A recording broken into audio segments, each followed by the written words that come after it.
Har, har, har. That's how they get you. Let me go ahead and start the YouTube stream here. Okay, YouTube should be going live right now. So yes, I promise today we will be doing the best and worst fighting game character trailers that will be happening. Of course, I'm going to drag you guys along for the journey a little bit here. Get a little bit of gaming in first, and then we will get into the main course. Wanted to get started streaming earlier. Get this all done. Keep the Clips channel fed. I'm really trying to balance out doing stuff for the main channel. There's still like a big project brewing for the main channel while keeping the Clips channel fed. Kind of in the strategy. Singularity Deagle, I see you on YouTube. Hello. Okay.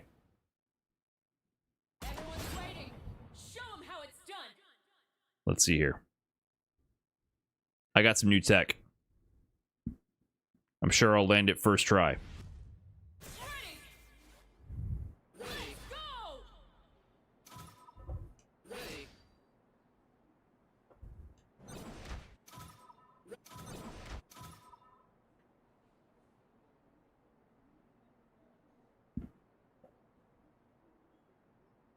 Okay.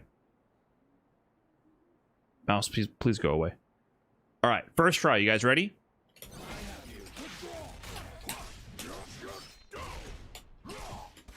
No. No. Okay, ready? First try.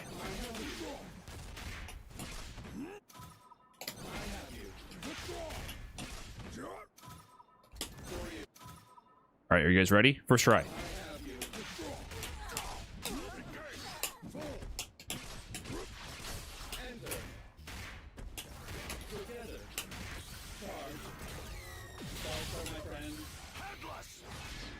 Off of a command grab? Isn't that crazy? Hold on, I don't even have all the display ready. So, yeah, I want to try landing today a command grab combo because I've been realizing that I don't have a proper two-touch with a command grab. So, if I turn this on, you can see, like, if I start here, or even full screen, right? This leads to a two-touch sequence, I believe, from either interaction. Like, even starting from a light. So let me set this up really quick, the demo. Okay. Block after first hit. Block level. We'll have them stand. And then after they get hit, let's have them press a light punch just to prove that this is like the real deal. Why are they blocking? Block settings. There we go. So after getting hit, they're going to mash, right?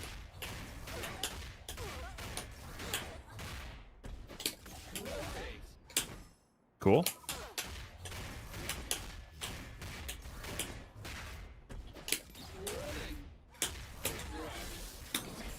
Mess it up.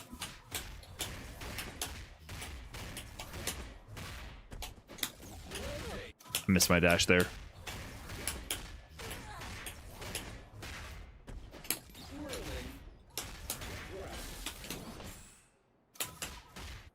I promise you this works if I didn't suck. Local hat dealer, thank you for the fresh prime. And Foamy Loaf, thanks for the big 13. Appreciate that.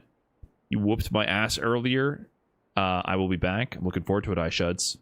Yeah, I played a little bit off stream. Got a few games in.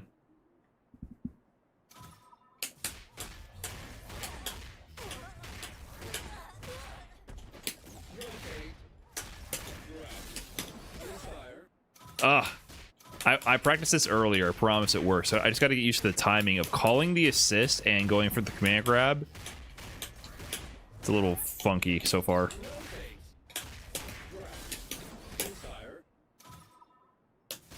I got to call the assist later.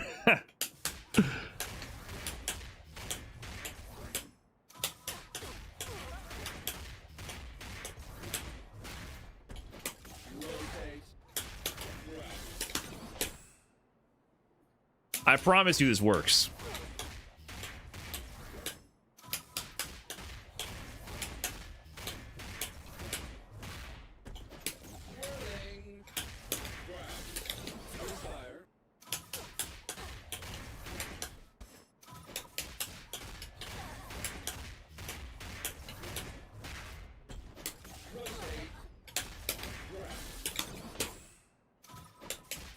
Record the combo and do the command grab later. Brother, I know how to use training mode and save states. I'm trying to get you guys one full sequence to clip for a clean video. So, you know, when labbing this... Never mind. Let me assume the positive. Let me...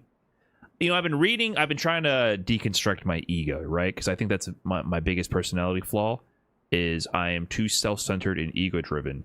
And I need to remember, I need to be outside of myself and understand your perspective, that from your point of view, you're trying to be helpful. Even though from my point of view, I've been publicly streaming fighting games for over a decade. And I find it initially an attack on my intelligence that you assume I don't understand how save states work. But that is a dumb, egocentric point of view to have. And I should understand that you are trying to connect with me on a friendly manner and be grateful for this opportunity to connect with a fellow human being. So that's... I should not get angry about that. So thank you. Thank you for your suggestion. I appreciate it.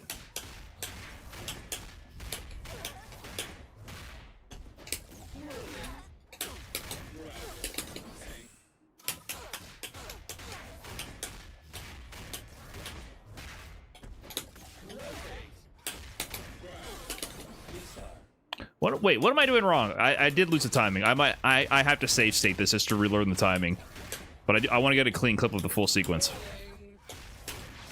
Fuck.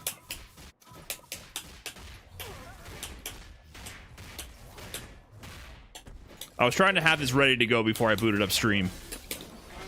Oh, where'd Darius go? Oh, Darius got hit?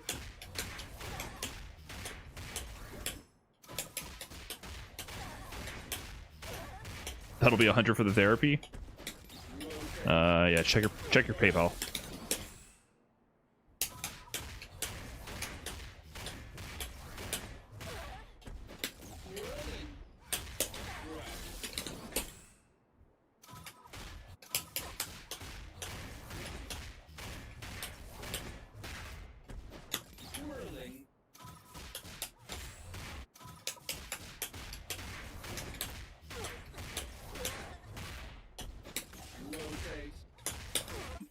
Okay, I don't remember the exact timing here, unfortunately. I did practice this, and it does work.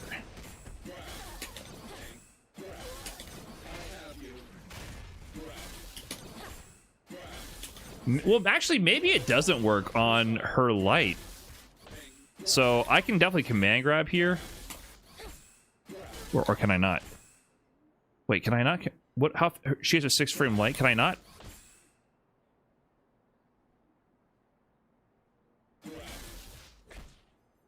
How fast is Jinx's light?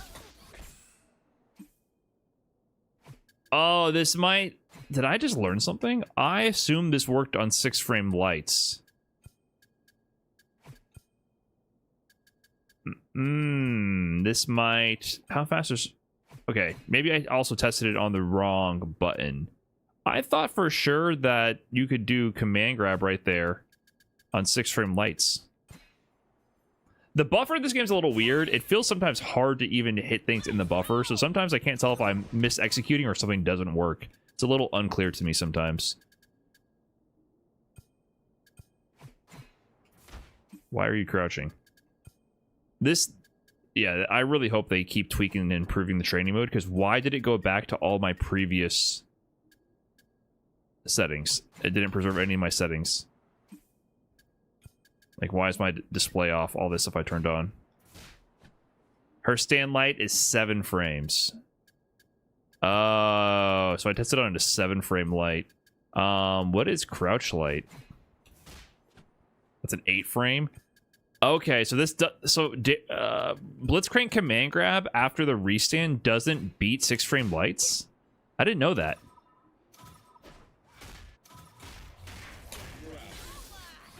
That beats 7-frame lights. Okay. Well, that explains it. All right, from the top. Check this out.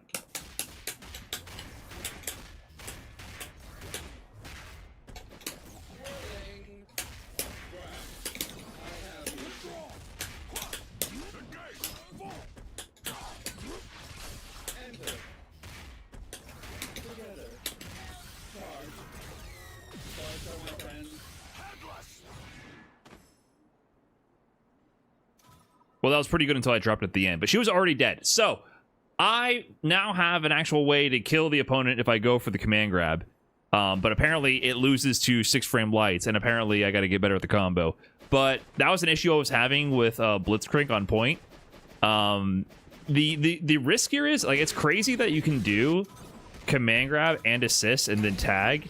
You have to do the assist first and then command grab. So the problem is, if they jump this command grab when you do this, you're just going to get happy birthdayed. So it's still very risky, especially in a game like this, for a tag game where essentially people are doing mix that has layers and coverage and is just safe. So doing grappler things like this is still very risky in a game like this, even though it seems broken on the surface compared to like a Street Fighter title. You can just die. You can get happy birthdayed. It opens you up for that. So that gives me the ability to kill from the command grab, because before, when I would do the command grab in that situation, I would just get this combo and it wouldn't be enough to 2-touch. It does significantly more damage than that. It does like 200 more damage. Yeah, it's very committal for a tag game, but it's cool. So I want to incorporate that into some gameplay. That's the plan.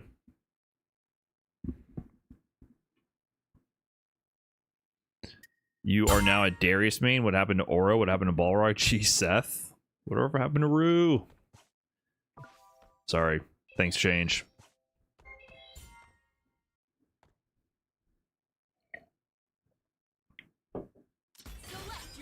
Can you run it off the air grab so you can call assist and swap mid combo? Probably. I haven't tested that one. The way it works is you just have to call the assist before the command grab. You can't cover the command grab with the assist after the fact. So it's committal. That's kind of the logic behind it. I can't whiff command grab and then call assist to cover it. I have to press assist and then I can do command grab. So if they jump the command grab and dodge the assist or interrupt it somehow, both my characters get bodied.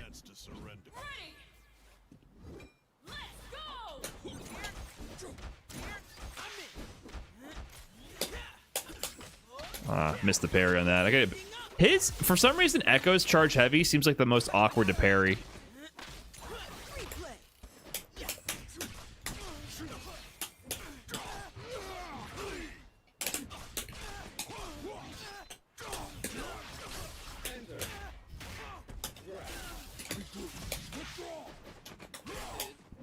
Air to air? Nice.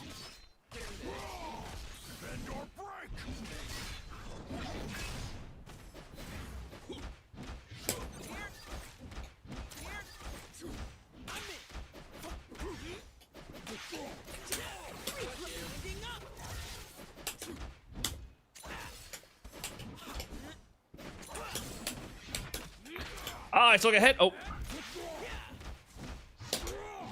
Oh, he went for it? I can't believe I didn't parry it.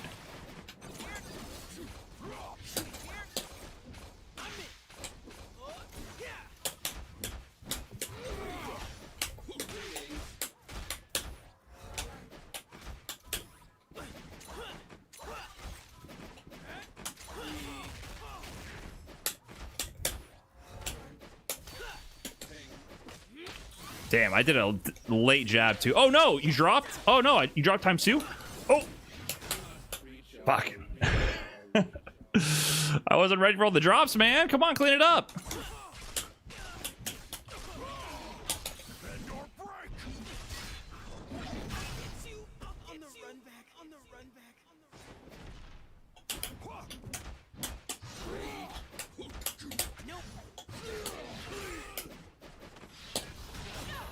Dang.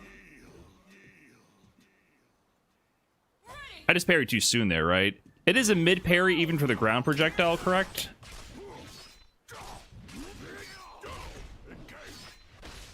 I don't love when the assists tank the hits and then you just get hit, because I think I would have hit him, but the assist didn't tank that. Oh, weird.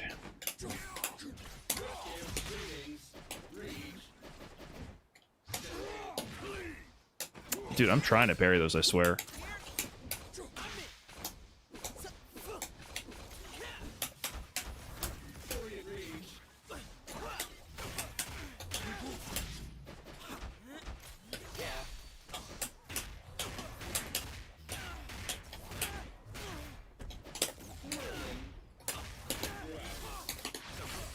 Okay. I didn't mean to do any of that. Okay. What? Did he do round start armor move?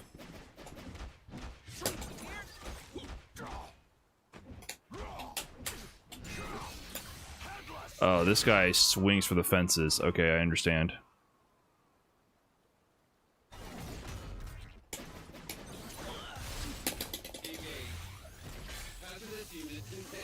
Random level 3. I'm learning.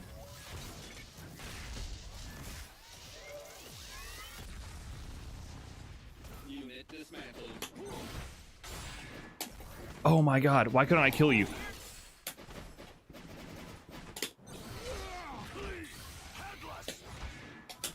Okay. Things are getting funky. Things are getting funky.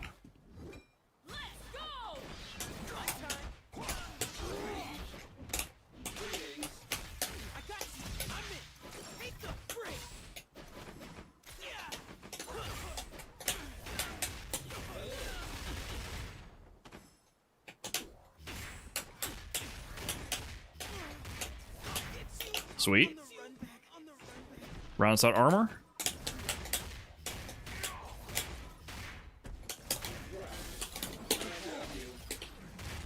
No! I had it! Oh, that was it. Oh, it would have been so clean. I got confused. I tagged too early and it messed up my awareness of the situation. Okay. At least I set it up. And I know Darius has a slower 5L. You can't be doing that, man.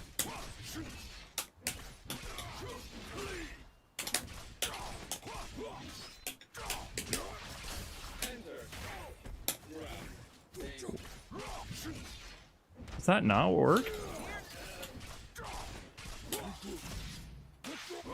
Whoops.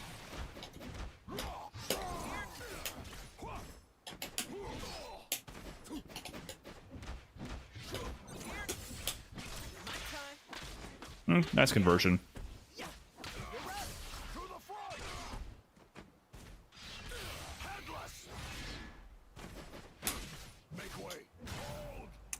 Huh. Okay. You can't be doing that, man.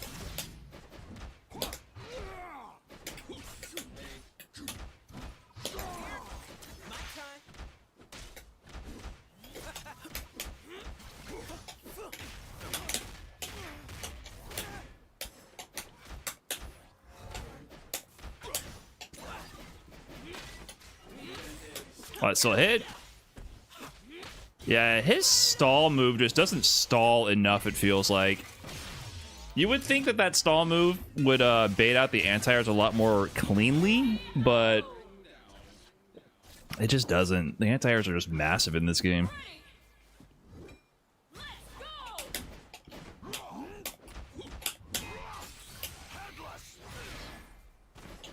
Okay.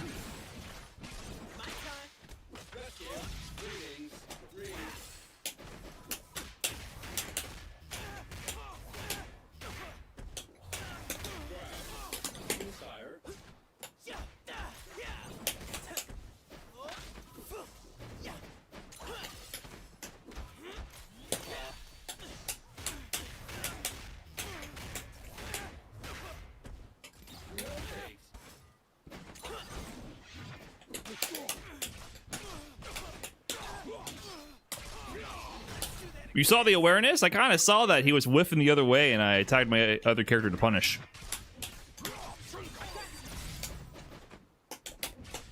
Oh, I whiffed. Don't press lights, guys. Learn from my mistakes.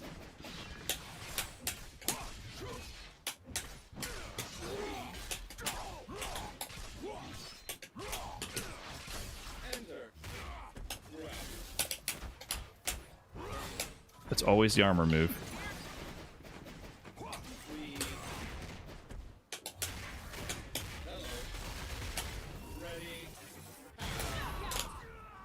It's always the armored move.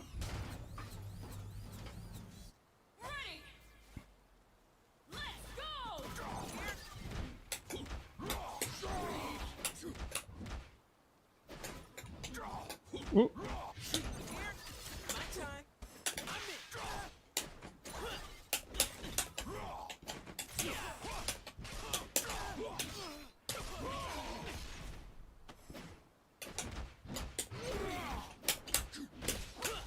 Throw?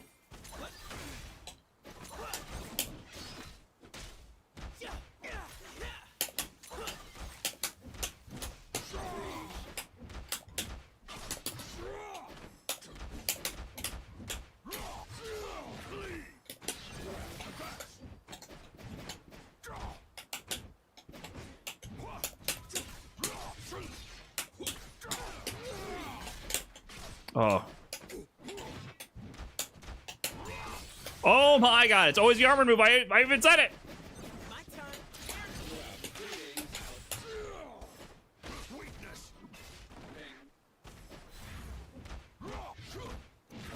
Oh, you went for it? I didn't think you would go for it.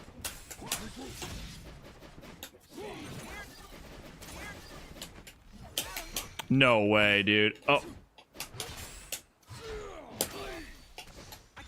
Oh, I waited too. I tried to bait that. Oh, okay. I don't know when I got clipped.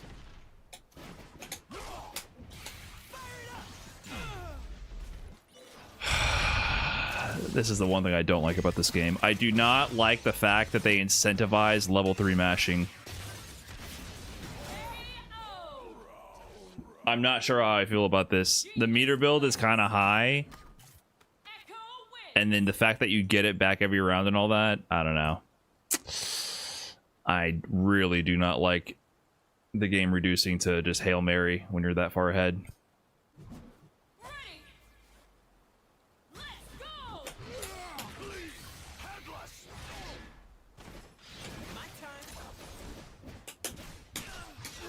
I don't think level 3 takes that long to get. And you build meter every round.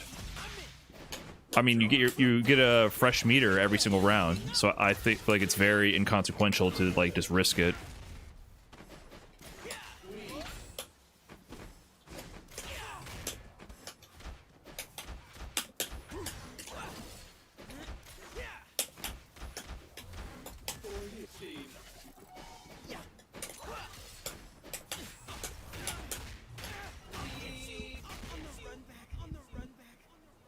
So you gotta do armor.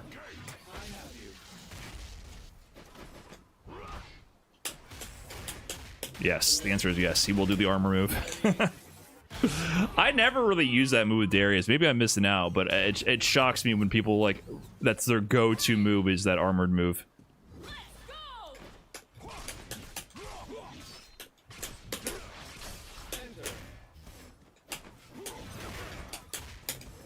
Oh, I messed up.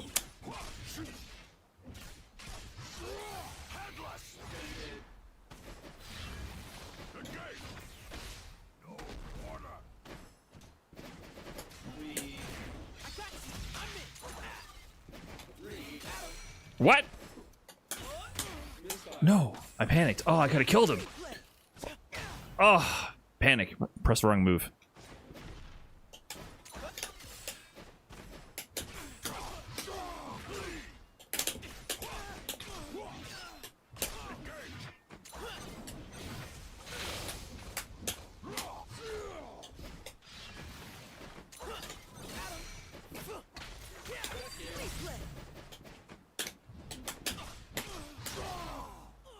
You think it's gonna do round start armor again?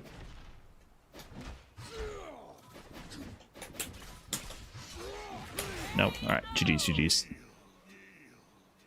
That super assist was kind of great. The one that hit them and did damage, or the one that got immediately stuffed? I don't know. I wasn't really thinking, I just do it. I'm also not sure how I feel about the super assist. I feel like they're kind of mindless.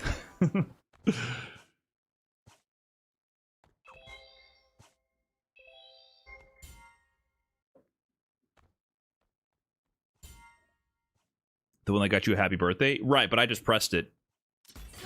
You know what I mean? Like, I don't really care. They're dead, and I got meter, and it might just hit full screen. So I literally didn't even know what was going on. I just pressed it.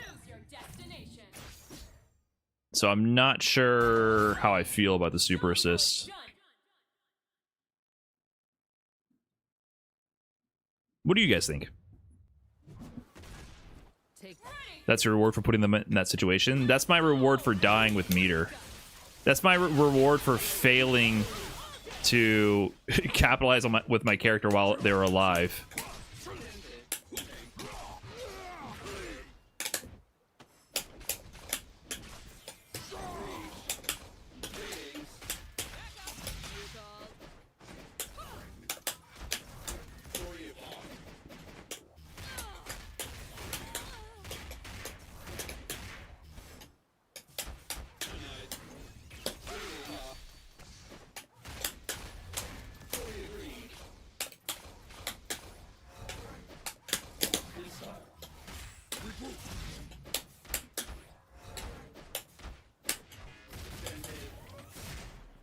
Bro, does this work? Okay.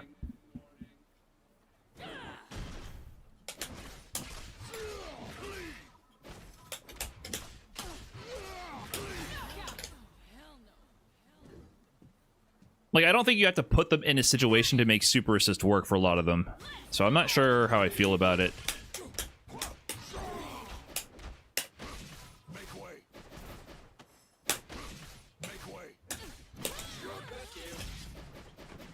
I gotta relab my my throw combo with Darius. I don't remember it.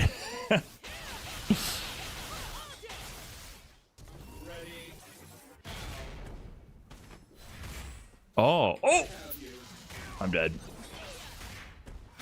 Oh, you get a natural OTG combo in this with this team? That seems good. Nice.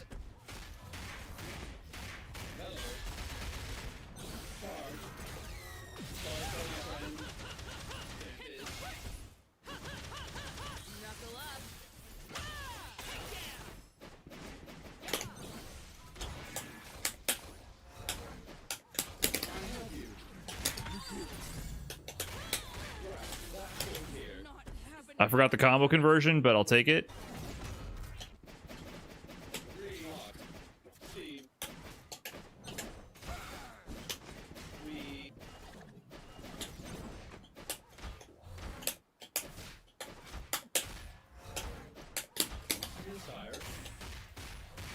True.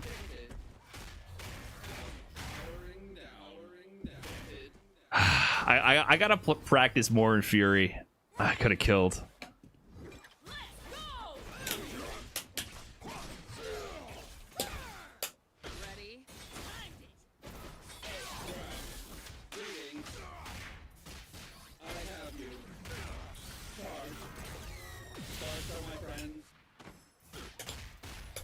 Nice.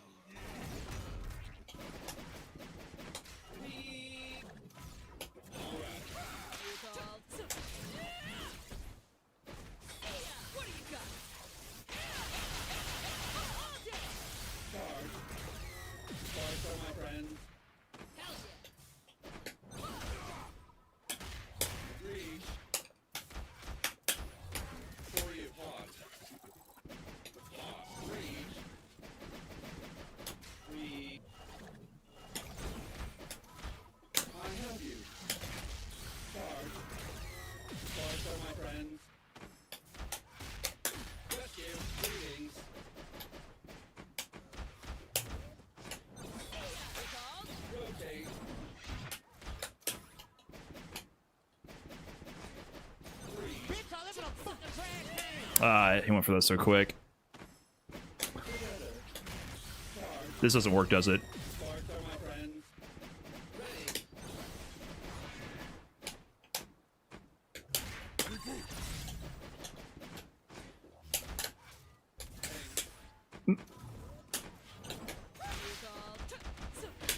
Oh, why does it happen so fast?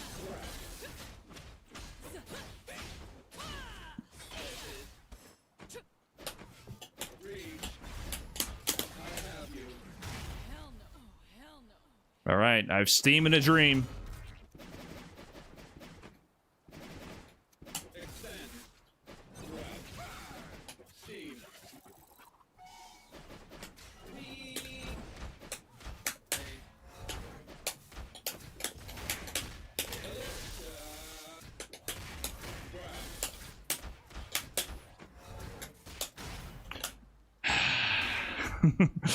I was running out of time.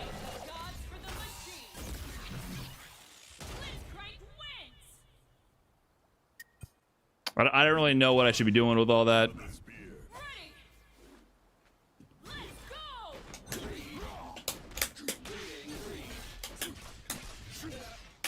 Thank you, Blitzcrank.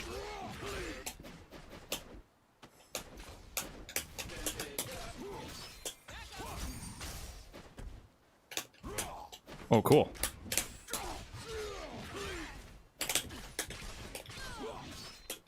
Oh.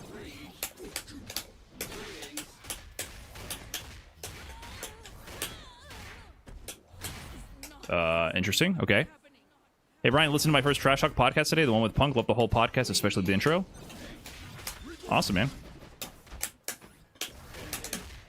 Glad you enjoyed it. Yeah, the mainline Trash Talks, we try to make, you know, put a little bit extra effort into them. Make them more of an experience. It's Lubog. Thanks for the 8 months, by the way. Appreciate the resub. Thank you for supporting the stream.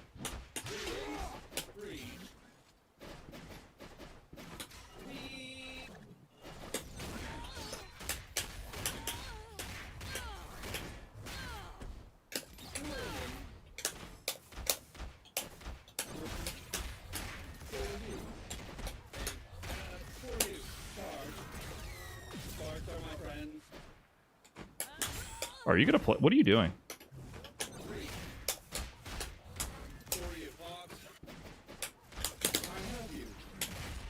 Is this guy trolling?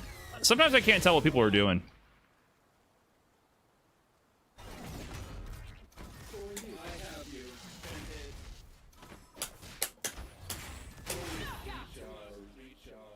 Feels like he wasn't doing anything.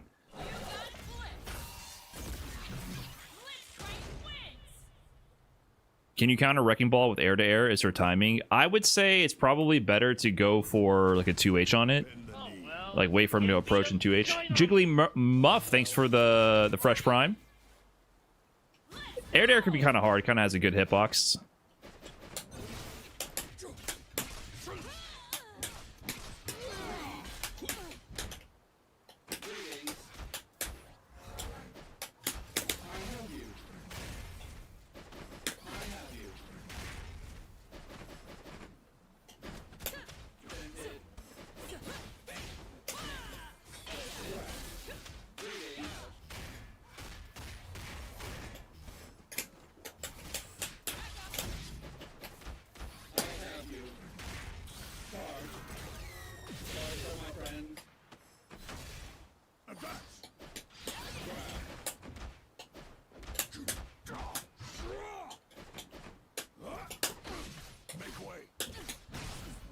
I don't know what this guy's doing.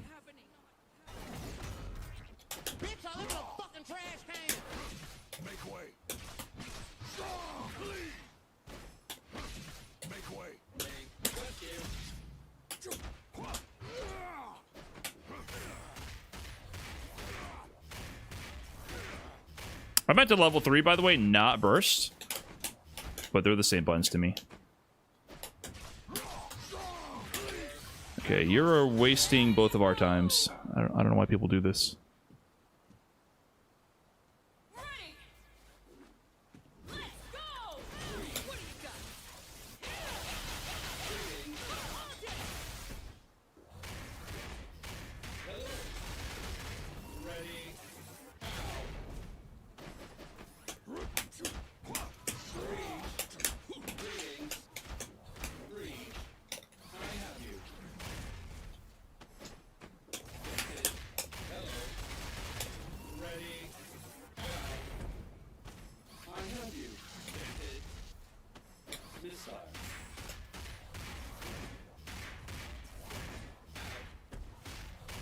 How does he route this late? So he's good. What do you do here? Oh, you just go to another one? Okay. I always mess up that combo when it goes late, because I never know how to extend it without dropping.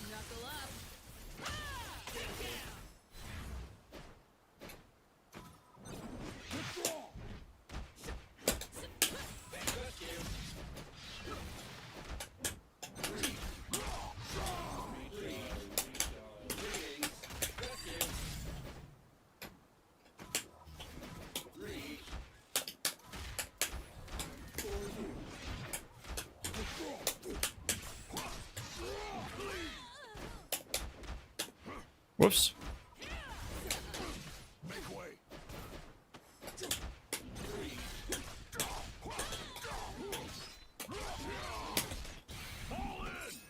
Anyways, GG. I honestly can't tell this guy was trolling or not, because it seemed like he knew how to play really well and then would spend 90% of the round just doing nothing, so I'm not sure if he was fucking around or not. GG's other way.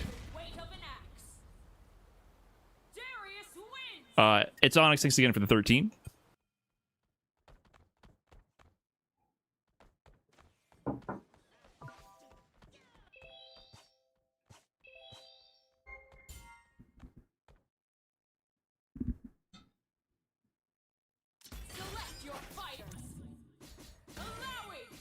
Allowy.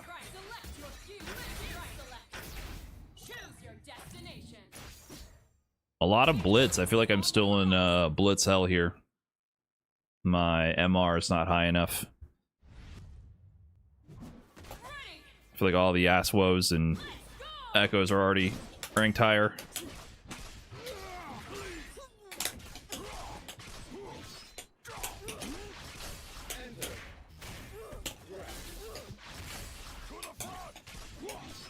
I promise you, that's not what I intended. But it worked. Hard read, hard read.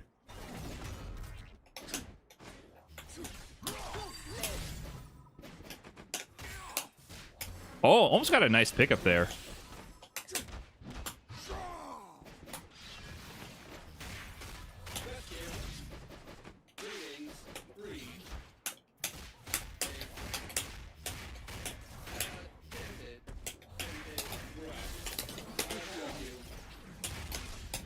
Oh, that was it! That's all I want to do is land that sequence.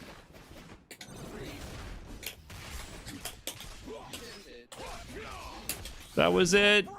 It's a little awkward timing and positioning your character when they're completely off screen from the command grab.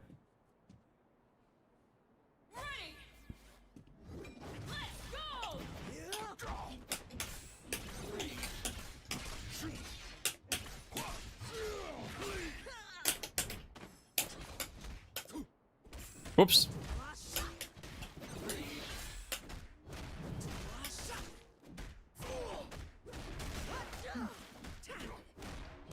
So you gotta set up the sequence.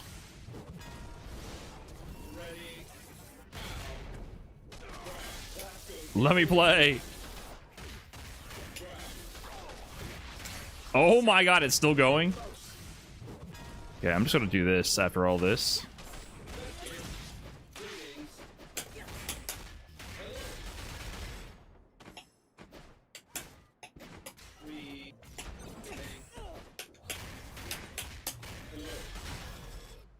Somehow I escaped all that alive.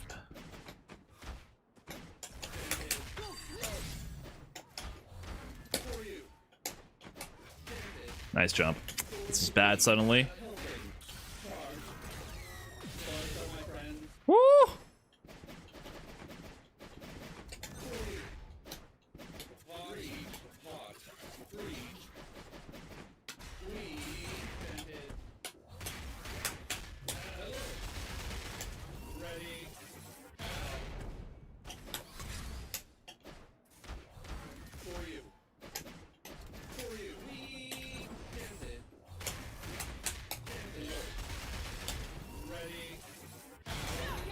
Wrecking Ball plus assist is very good. He seems scared to 2H it though. I think he can just 2H all these. You know, a Blitzcrank 2H reaches from the ground to the ceiling. Streamer tricked into playing Dragon Ball Fighter Z. What, with the guy running away all day? But he wasn't even attacking, man. I understand run away to set up something and call assist and do something, but he literally did nothing. A little confusing. Oh my god, this sequence. There's clear synergy in this Alawi Blitz team that does not exist in my team. I'm dead. Okay.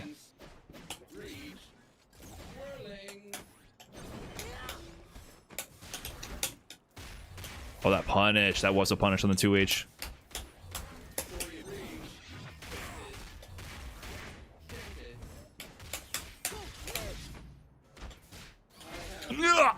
Don't kill me.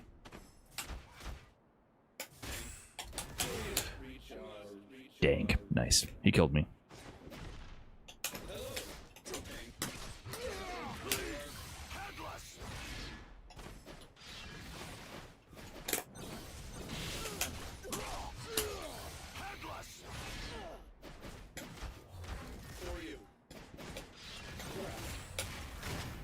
Damn, he just jumped.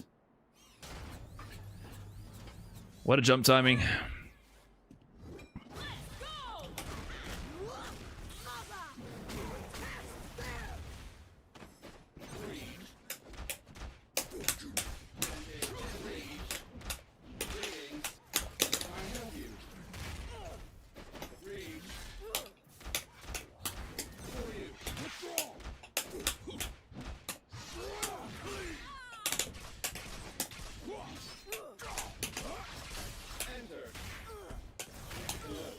Whoops. I, for some reason, forgot the ender to my combo, and I couldn't kill him.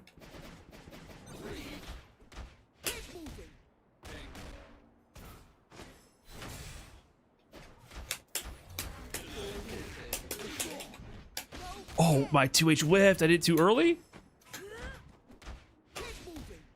I'm getting scooped right now. Okay, he has Fury, Blitzcrank, which is no laughing matter.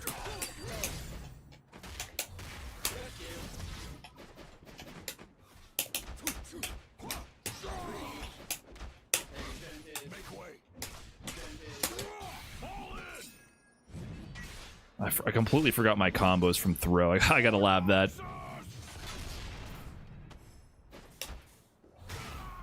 Oh no. Okay, I have level 3.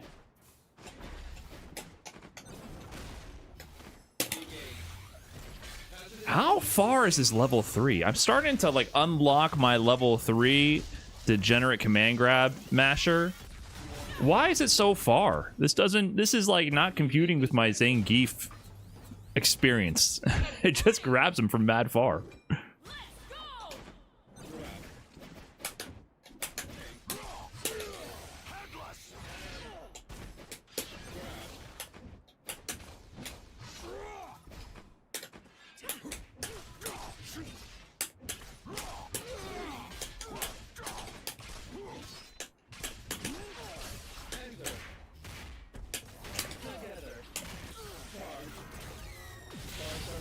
Okay.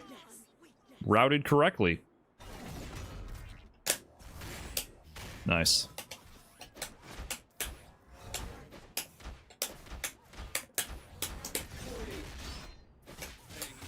I try to snipe him.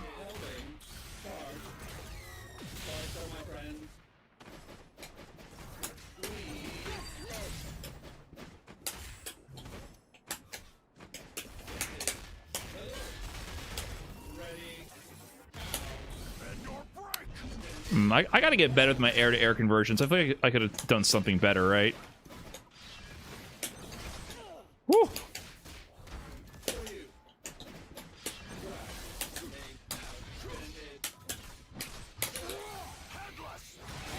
Headless.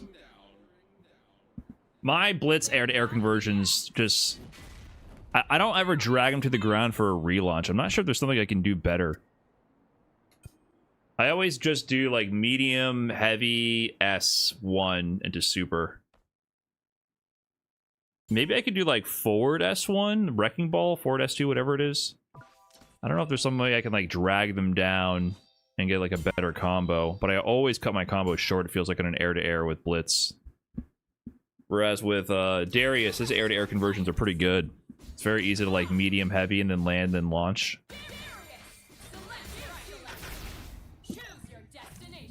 Have I tried out 2x assist? I find that I like that better on this team. No, but I heard people saying that Darius 2x assist with the tackle is supposed to be good, or the shoulder tackle that launches. People were... I heard some buzz around that. I don't know why it's supposed to be good.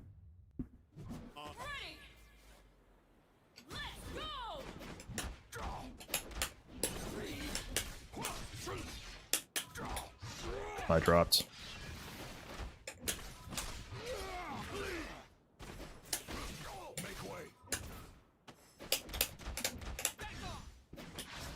Whoops.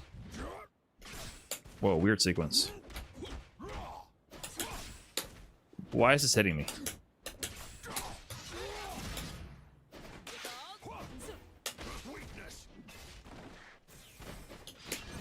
Oh, I recognize this guy's name.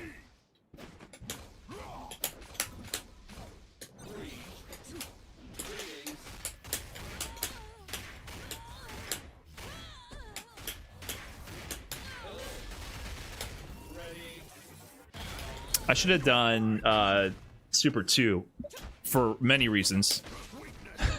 Like the fact that it would have comboed and killed, but also kept the corner.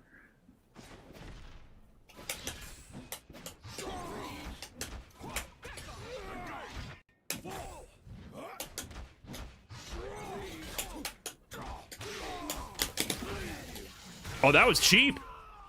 I command grabbed him in between the Darius hits. I don't even know what I just did there, but that seemed cheap.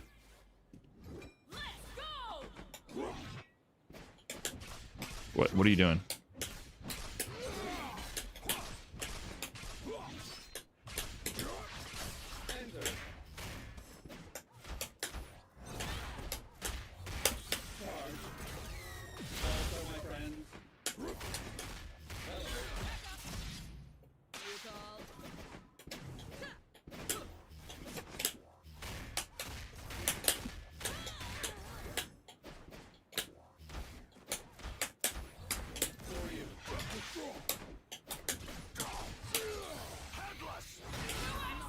Oh no! Oh, not the 2x KO perfect on the duo. Oh, what is the comms like on the other side right now? Oh, what do you think they're saying to each other right now? Oh god, the duo got 2x KO'd perfect. What are you doing, my man?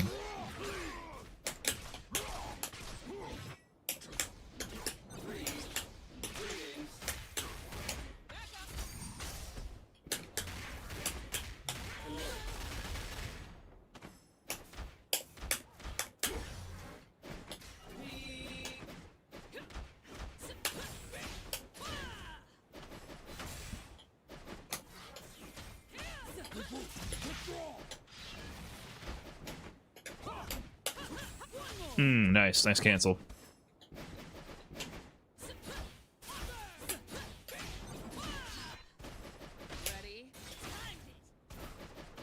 Couldn't you have killed me there? Like, she kills off grab.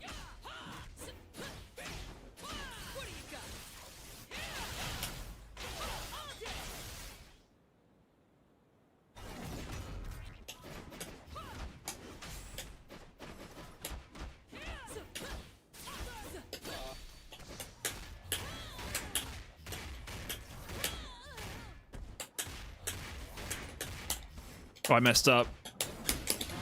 Okay. Trying to enhance my solo blitz combos. I sort of know what I'm doing, but I messed it up.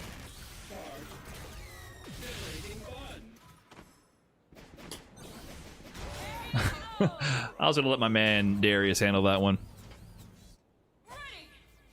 I know this is ad, but are you enjoying the game? The ad is for the VPN. If you go hashtag VPN, you can get my Surfshark ad.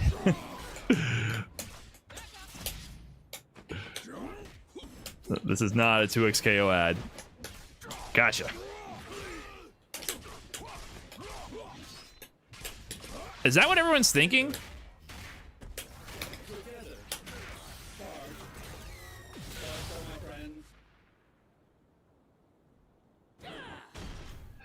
You know, it was funny. I posted on Twitter about how I kind of liked the Timo trailer, and I got some responses like, "Oh, here's your check, you brain dead shill." And I was like, okay, thanks. If I'm sponsored by something, it'll tell you. You know what I'm saying? I think so many people don't understand how the whole influencer, like, publisher relations work. People are very, very... at least I am extremely forthcoming if I'm being sponsored by something, because if you're not, you can get sued by the FCC. So it's like I just don't want that to happen.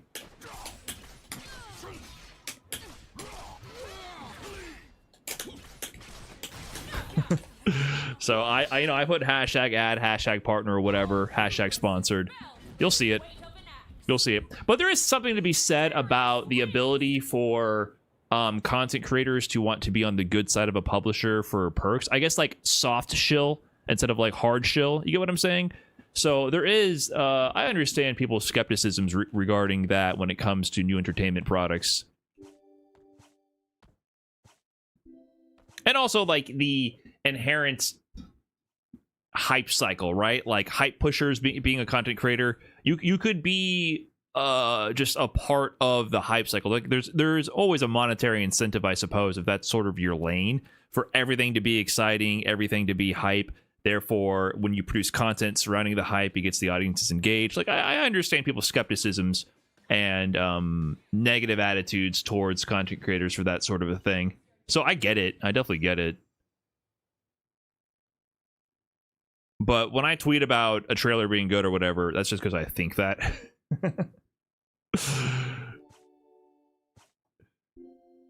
I obviously have an incentive to talk about fighting game stuff, as I am a fighting game fan and fighting game content creator, so I will be generally speaking regarding those things. But I think something that's understated from that kind of an audience is how powerful negativity is. While being a hype pusher, I think is easier than being a critical consumer and critical analyst of an entertainment product and trying to make high quality educational or in-depth retrospective or community analyst type of content. It's easier to be a hype pusher for sure. But the second easiest thing is to be like a negative contrarian. That's the next easiest thing to be. And in fact, I would argue it's easier to do that. I think it's much easier to break into a content creation career or have some success by just being a rage baiter and just saying everything sucks. I think that's probably easier to get into. Trust me, I've dabbled on both sides of the fences, where reflecting more where I'm naturally leaning on any one topic at any time. And trust me, when people are pissed, it's way easier to lean into that and harness that and gather an audience of people who are just looking for other like-minded people who are pissed. Very easy and very lucrative. And I think we see that all over social media. I think it's harder to be genuine about things you enjoy for long enough. Game sucks. Did you guys see Idom's new video?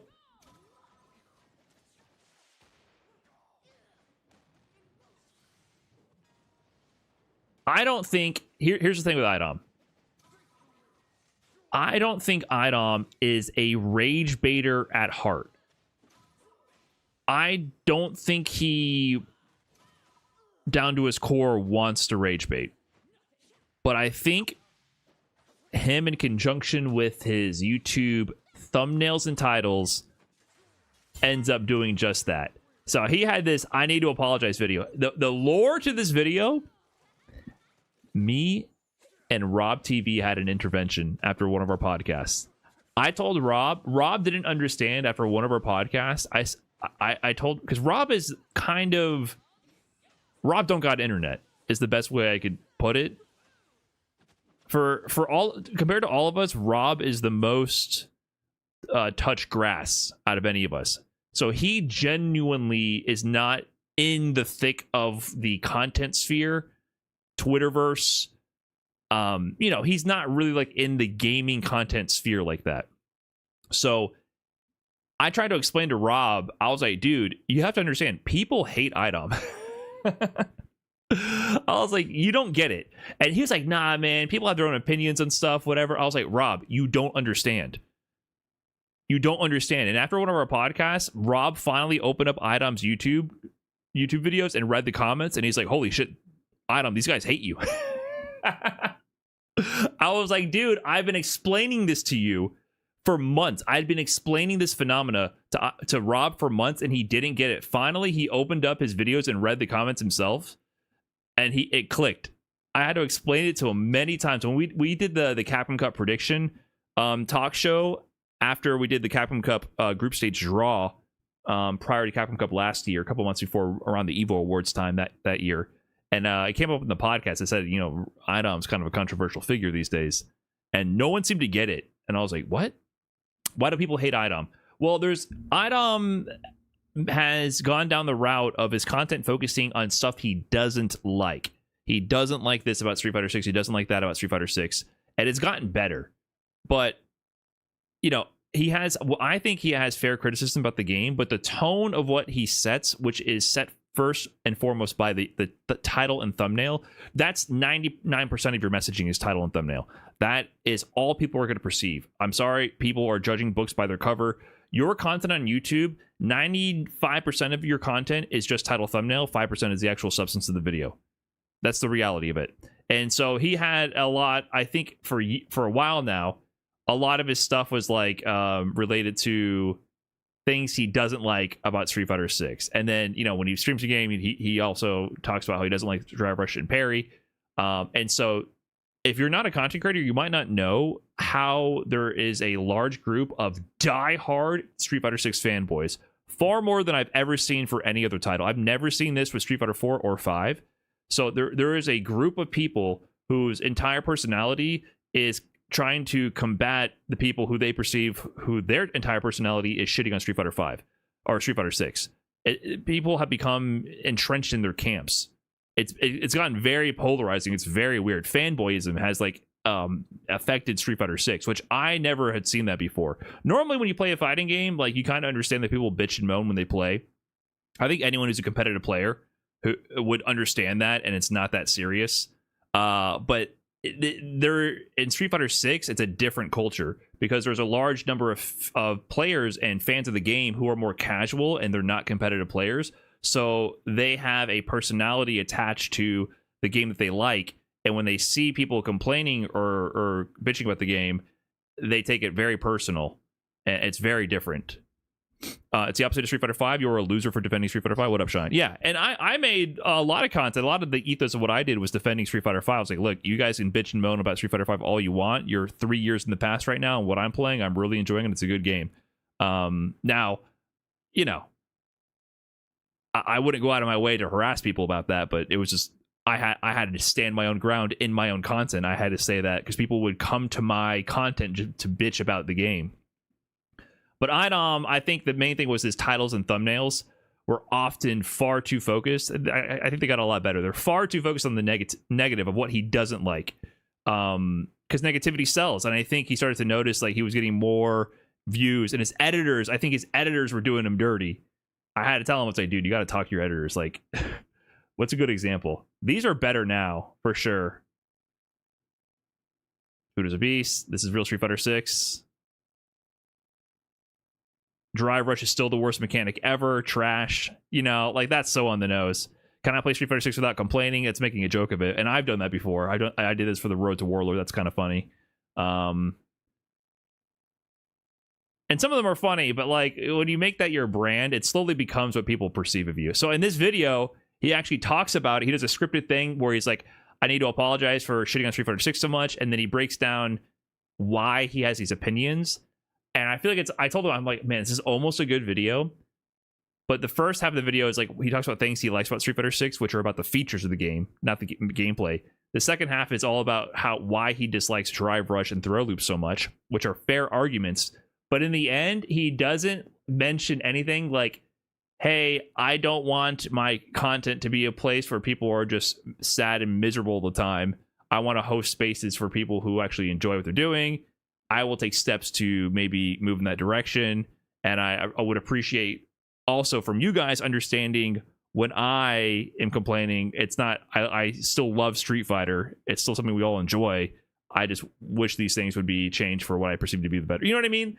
And it's like, at the end, he's just like, I hope you guys understand when I'm bitching to get over it. I'm being facetious here. But a little bit of that came that way. And I'm like, dude, I don't think you're going to sway over the Capcom fanboys who peruse your comment section looking to bitch. Because people hate watch him now. There's legitimately people who hate watch Idom, which is very strange. Does he need to sway them over? No, he can do whatever he wants. But what I was let me clarify that. I think Idom should do whatever he wants.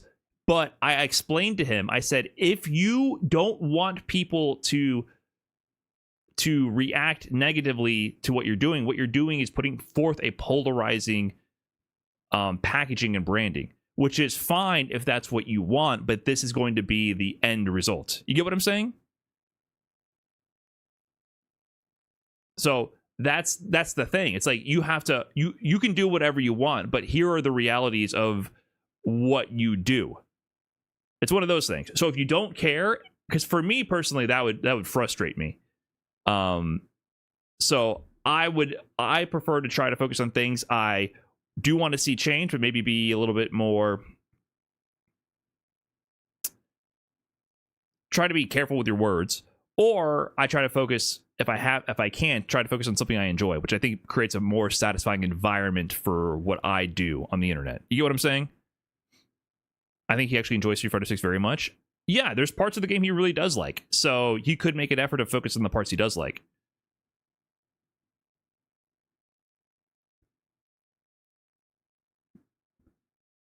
Let's see, these YouTube comments are something. Why are they?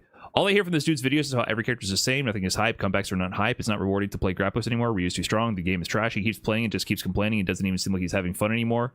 That one's not too bad. But there's a lot of characters like this. There's a lot of comments that are far more critical than that.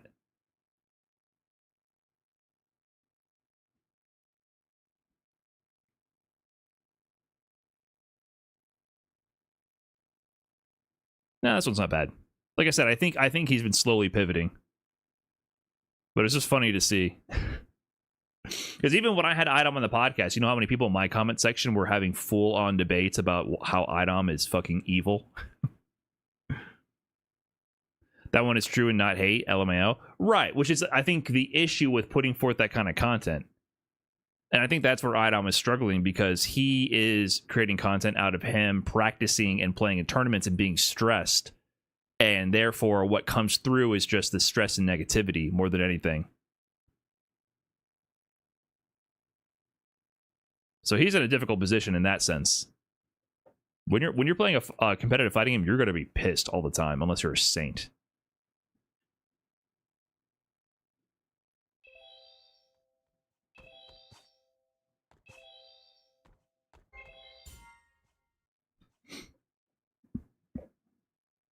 Select your champions. Darius, Yasuo, Echo, you select. Select your fuse. Only Spaceboy can do it. It's not feasible for anyone else. What Spaceboy is happy-go-lucky. He is that kind of guy. He needs to be honest with himself. He likes the game. The FGC doesn't pay enough to play a game you don't like. I think you underestimate how much people love competition and fighting games. People love fighting games and competition enough to play games they fucking hate for years. I think that's oversimplifying it. Also, like, competing is... it's a whole different beast.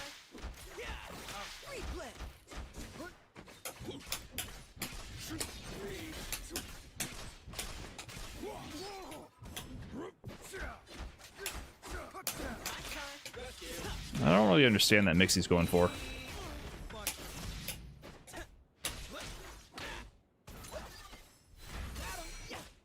Oh, yeah. So that's set up. They just throw down that projectile and kind of wait for you to do something, I guess. And I guess they tech roll chase you.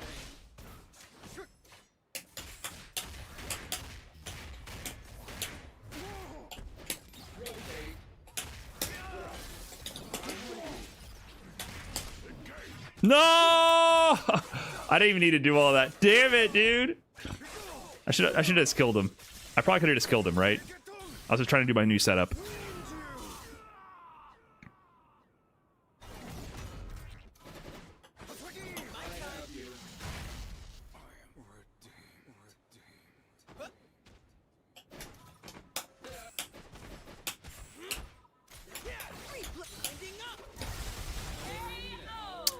Is there any way for me to escape that ship? Would push blocking have helped there?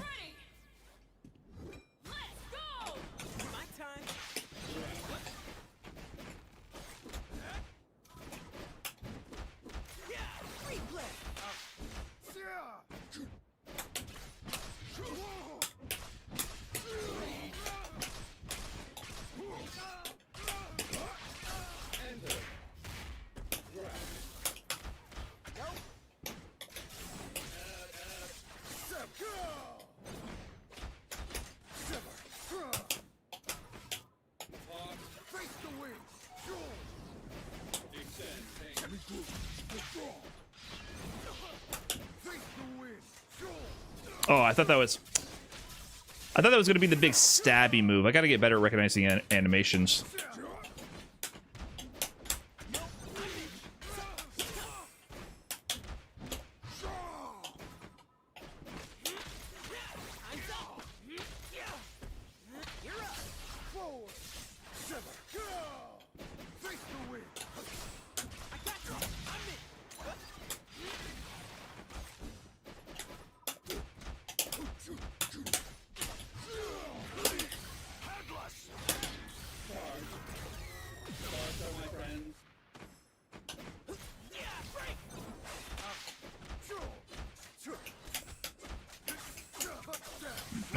I don't really understand what I'm supposed to jab or not.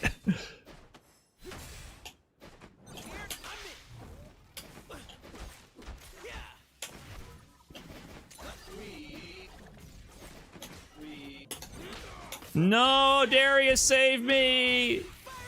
Okay, at least Darius is gonna live here. My streak! What up, Nuji? Okay, Fury Darius.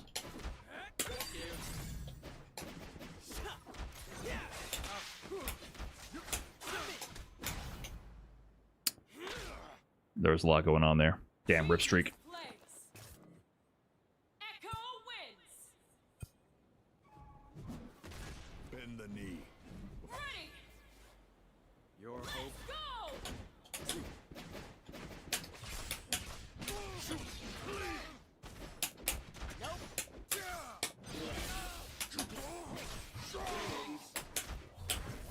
Whoops, I'm messing up. I don't really know what ender he's doing there. I'm not really familiar with that, actually.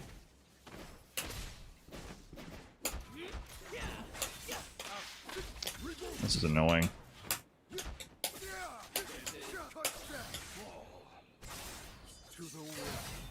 I gotta learn more about whatever that sequence is, because it feels like he's just doing the same shit and I'm dying for no reason. I'm not understanding the counterplay to that specific ender to that special move. I thought you could interrupt what he's doing with jabs. Maybe I'm supposed to block that version and it's unsafe on block.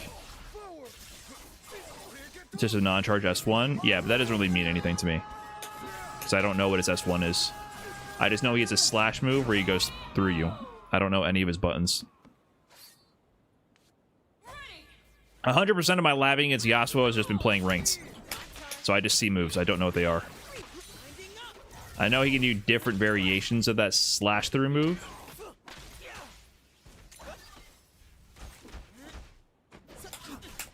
Oh, fuck. Oh my god. Yeah. Yeah. Burst into Oki is definitely annoying.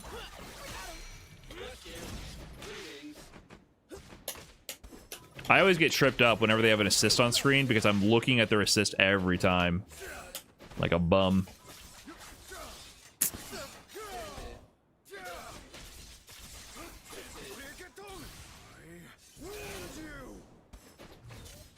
I'm feeling severely out hitboxed by this team. Yeah, this team is kind of annoying the shit out of me.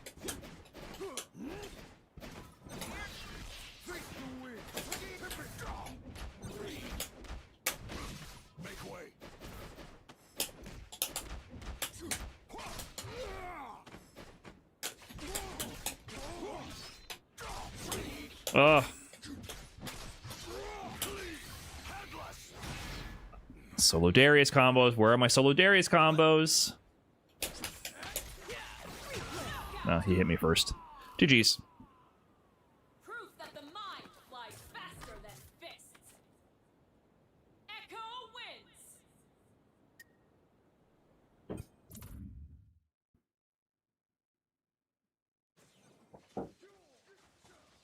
Charge slash through cross up punishable and block, although the spacing can be weird. Uncharge has 2 more follow-ups that can be delayed to frame trap. Third hit can cross up. Each hit is minus and I believe punishable with a fast button. I was getting counter hit by it, so it feels like I need to just wait for it, block it, and then try to take my turn back. Like I was getting counter hit into it.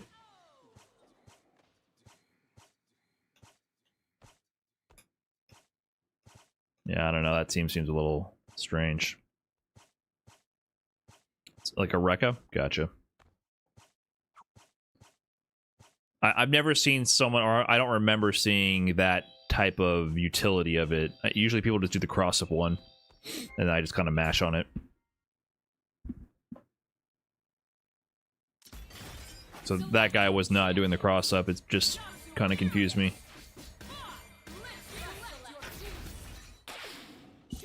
Blitz slow jabs. That's true. This team, I don't think my team is very good.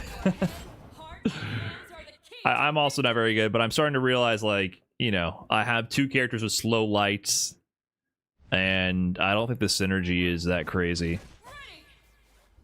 Your hope.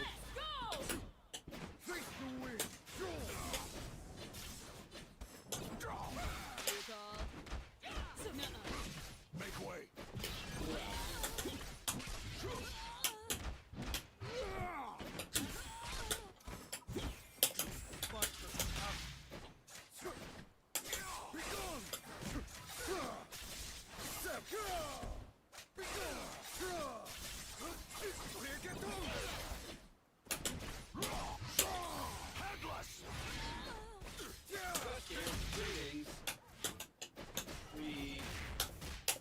Oh, that actually hit?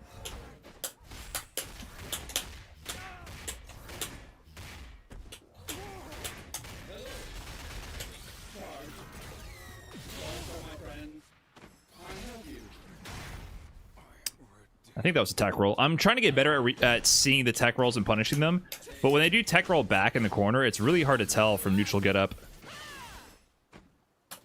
Oh, what the fuck? I believe I made a mistake. Yeah, what's attack roll because it said punish. I don't think you guys can see that, but I can see it. I'm still a little unsure of the mind game after a throw tech. I feel like when I fight Vi, they take the grab and they're just literally mashing the whole time.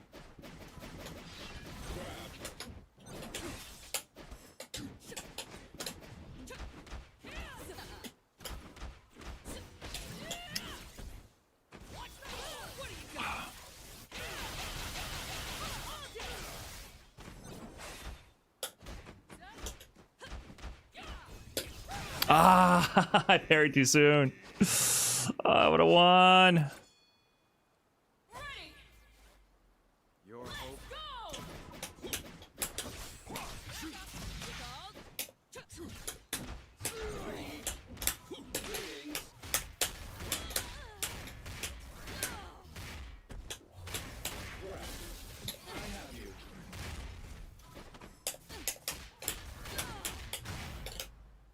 They guessed incorrectly.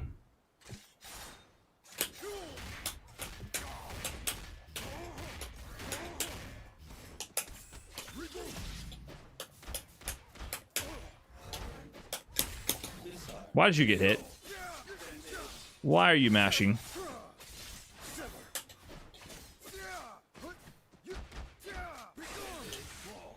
Oh my god.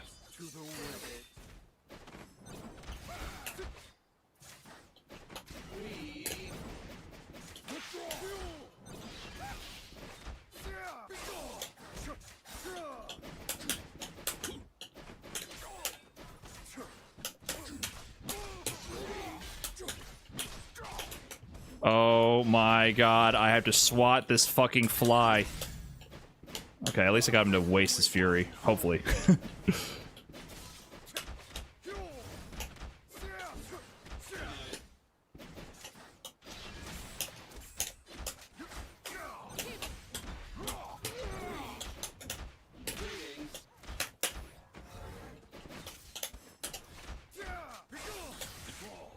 Oh.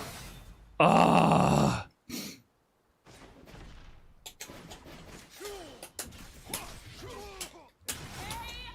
Golly, this character is so annoying.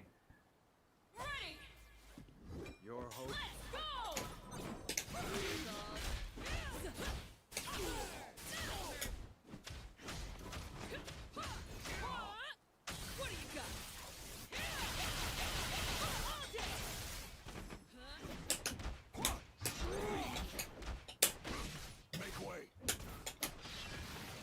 Oh no. Okay, I thought it was in the corner. I made a huge mistake. Do I live? Okay, can I get him out?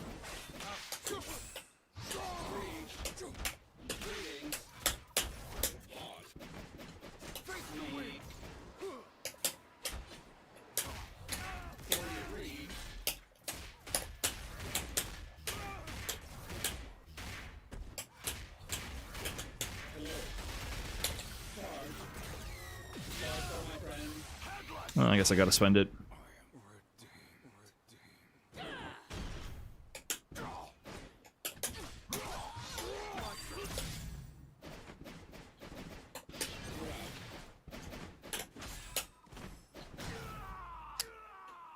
All right, Blitz.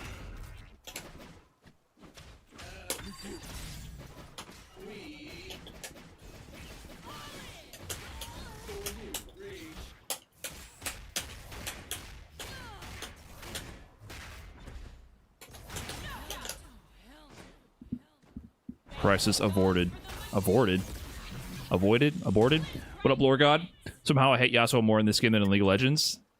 Is he supposed to be annoying in League? Maybe unlocking movement and making it accessible was a mistake.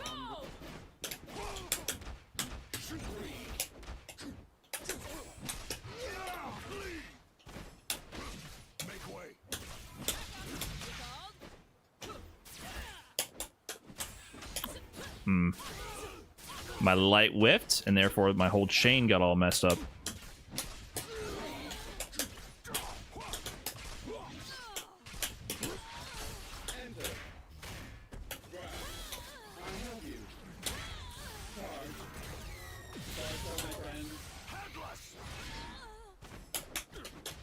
Oh my god!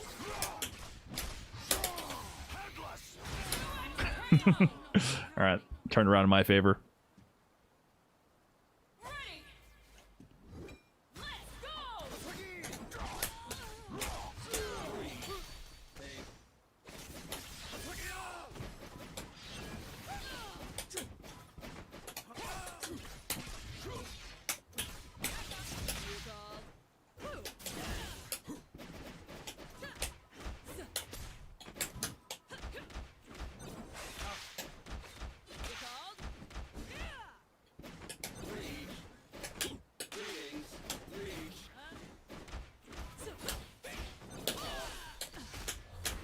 What?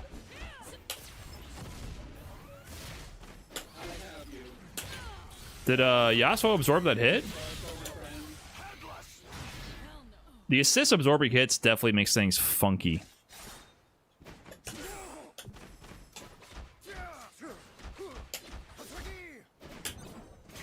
Whoops.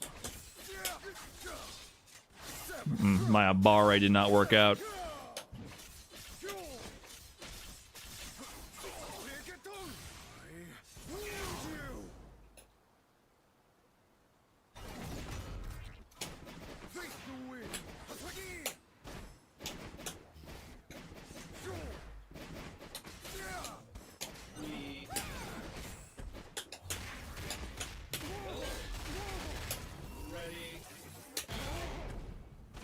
Every time? Oh, I don't know if you know how to not tech roll. I don't know if you understand how to not tech roll or the consequences of your actions.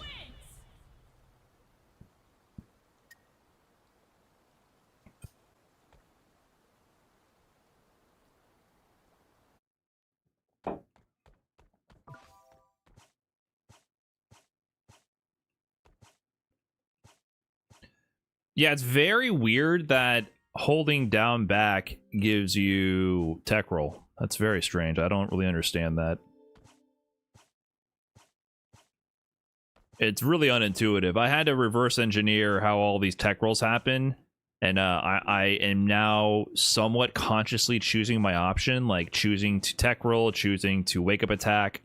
But I had to really think when I get knocked down, like, what am I going to do here? Like, I feel like you should be holding a button when you do the tech roll. Hardstyle Fish, thanks for the 3 months. Appreciate that.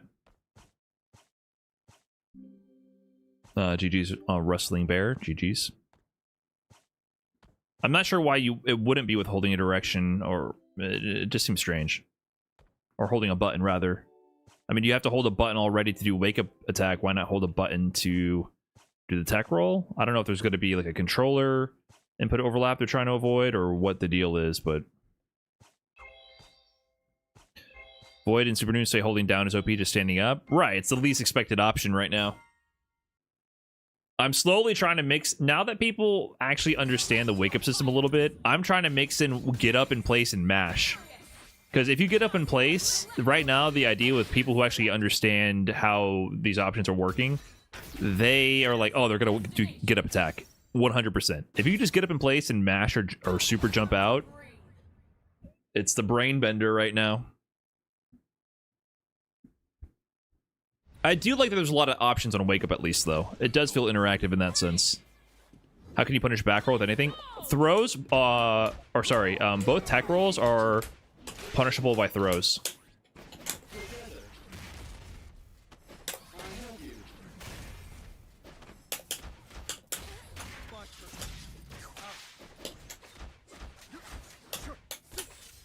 Oh wait, so is that step plus? He did the step ender. Is that plus? That was in front. That is plus? Okay, thank you guys.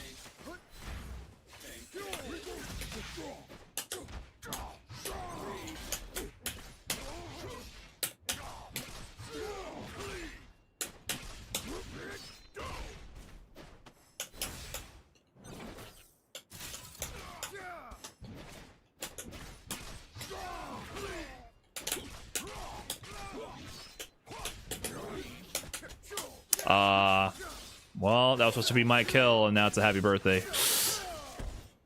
In hindsight, I would consider not dropping my combo. Man, he gets them both, like, clean? Is Blitz out of there? Or is he about to get nuked, too? Oh my god. That was my win. Completely flipped on its head.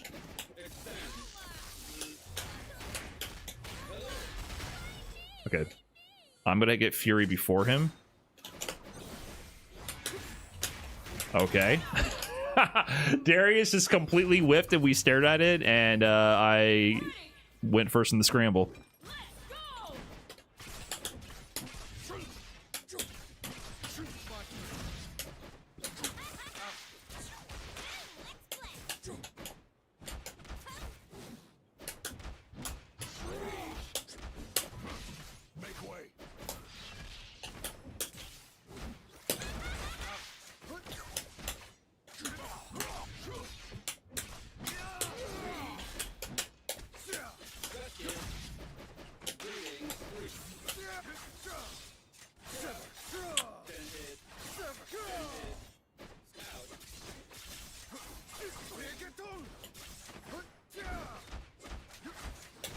So that's plus. That's plus.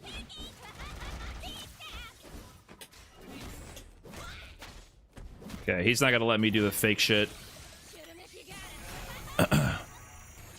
He knows the 2H hits ground to ceiling.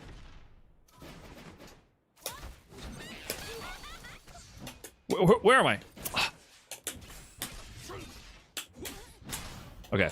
It's weird how when you pair the assist, the camera zooms in on the assist. So I was thinking I was about to go try to hit Yasuo right there.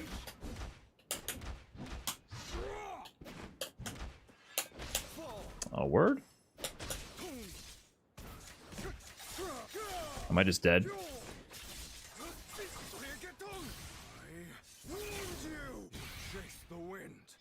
Yo, Yasuo is ridiculous, man. He's just like a one-player game. Like, why is he in Juggernaut on his own? The fact that he can DHC into himself normally from the most strayest of hits like that, it seems kind of whoa, brother.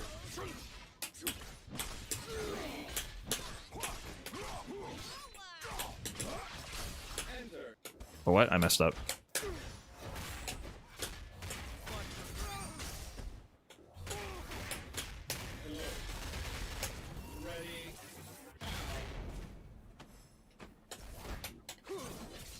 Oh, that punish. What should I cancel that into? Lariat? I need to work on block confirming my 2H. Like that right there. I could have done that into Lariat, right?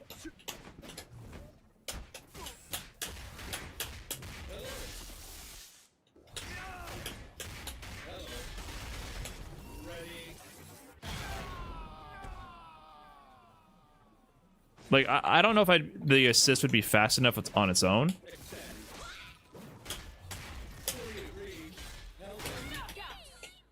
But going into Lariat and then assist. You know what I mean? Like, 2H, if it doesn't hit, forward Lariat plus assist.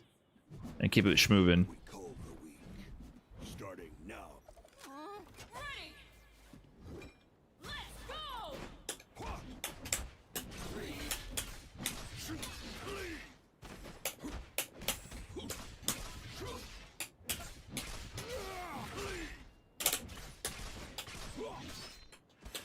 Oh, God.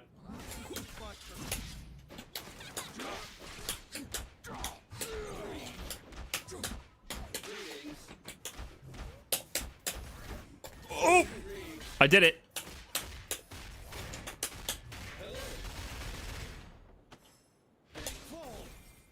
My turn.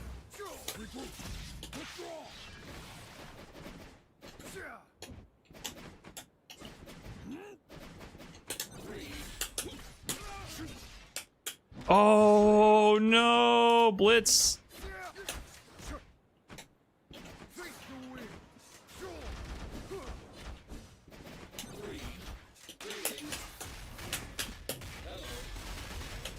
I think what I did was kind of clever. Was that a smart idea that I just did right there? He was staircasing me down on my point character, and I just started mashing assist because he went over blitz, and I'm like, okay, I don't really understand how the tag works, but I'm assuming if there's any gap in his block string, I'm just gonna get I'm gonna get the swap and punish. So like I was just mashing a tag while I was getting pressured.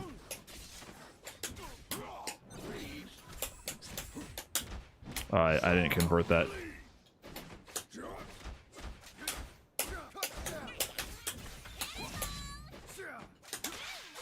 What's happening?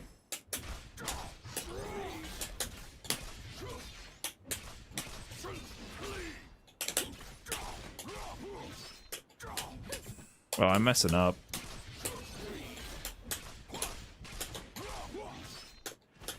Wow, clean.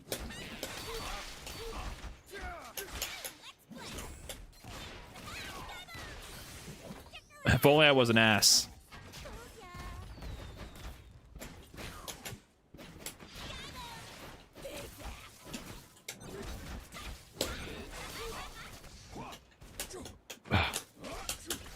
Okay.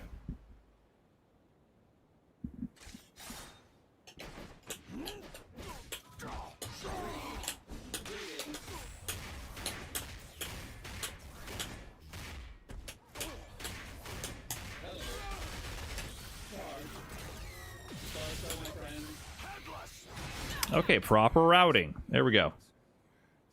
Level 3 is ass. I mean, it would have been fun, but I'm gonna try to kill him. Feel like I kind of want to kill him.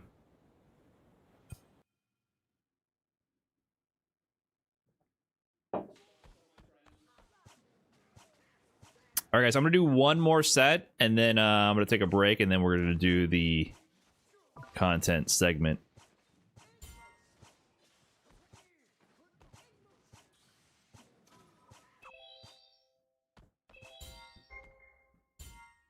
I feel like I'm playing pretty good right now. Select your champions. Darius, go. Select your In this game, you absolutely have to have your combos down. You got to kill them. You gotta get the hit and kill him. You need to be 2 touching minimum. no second guesses.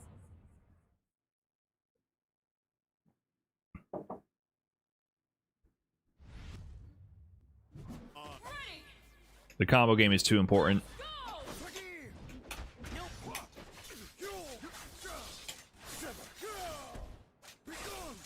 Yasuo Echo. Is this the guy I fought earlier? Can I get a run back? Okay, so I got air reset, I'm assuming, but I don't actually understand fully what happened there.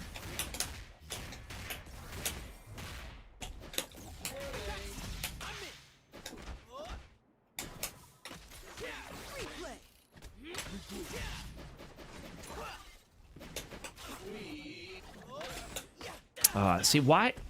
Don't you just think I should just whiff? Shouldn't that? Isn't that the point? Like, get in the air, make that whiff a little.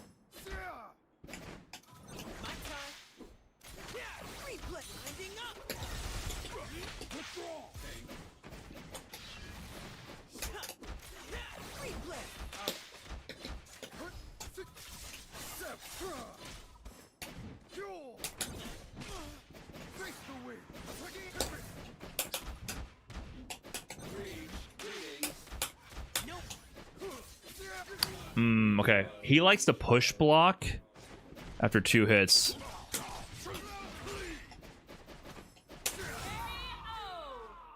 How can I combat this?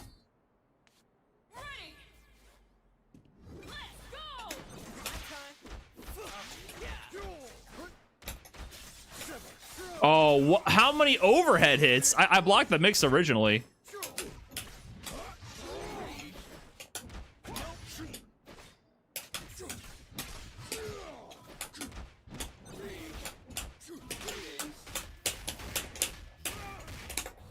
Oh, I've messed up.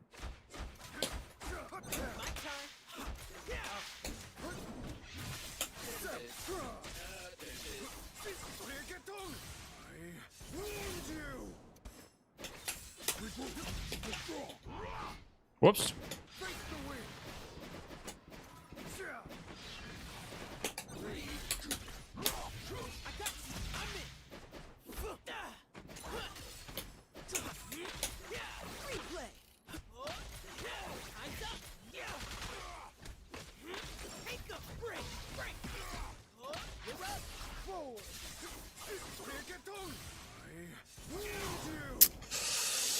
Oh yeah, okay.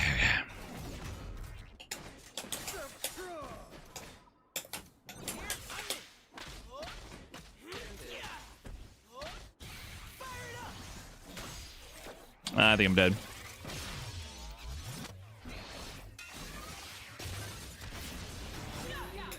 Okay. No. We got to figure this out.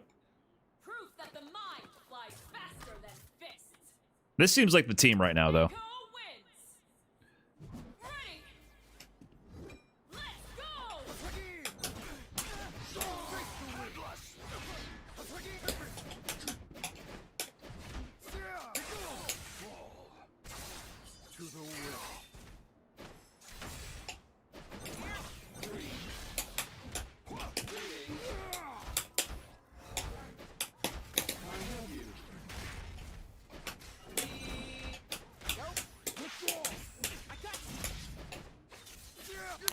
Dude, oh my god, these fast fucking characters getting to burst and then dash in and hit you. It gets me every time.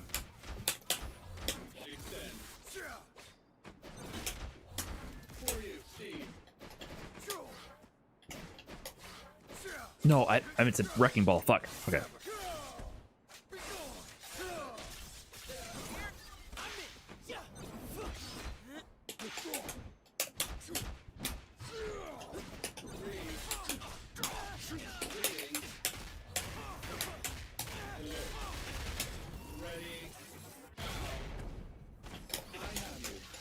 Okay.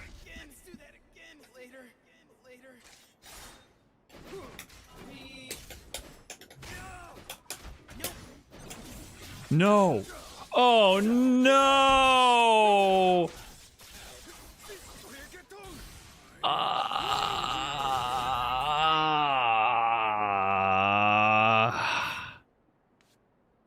I don't even know what I did there. I didn't mean to call assist, I don't think. The situation confused me. God, it just feels like Yasuo just does that shit to you. Oh, I got both of them? Okay.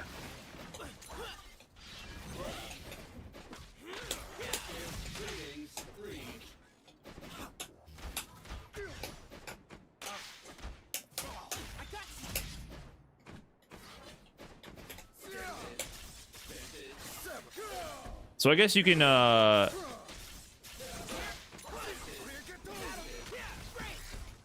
you can stop your pressure to bait out push blocks.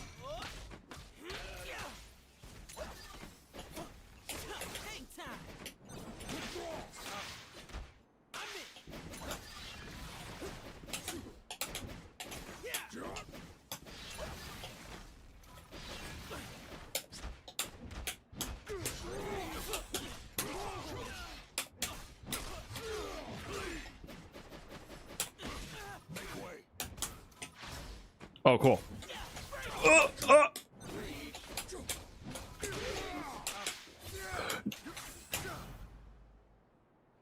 I feel like I'm getting drive rushed where my inputs are being eaten by the tag. I don't know if that's a thing in this game, but I strongly feel like I'm doing moves and then like the medium doesn't occur because of a tag freeze, and then the heavy comes out and I get interrupted. If I'm not exactly sure what's happening, but I gotta see what's going on the screen a little bit better to be able to time this shit, because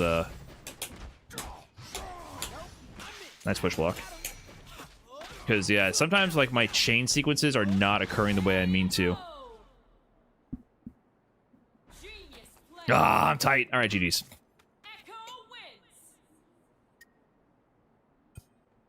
Maybe it was a push block, but did I autopilot my push block with the assist? Maybe that's what I tried to push block, but there was a gap and the assist came out instead, and I ran into something when I got happy birthdayed.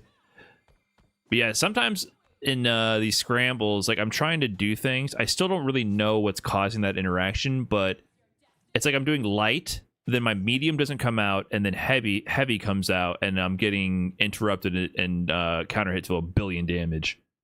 And I'm not quite sure, I'm not aware of what's going on because there's so much on screen. So I wonder if there's like a screen freeze caused when they active tag, like my button doesn't come out because it was inputted during the active tag screen freeze.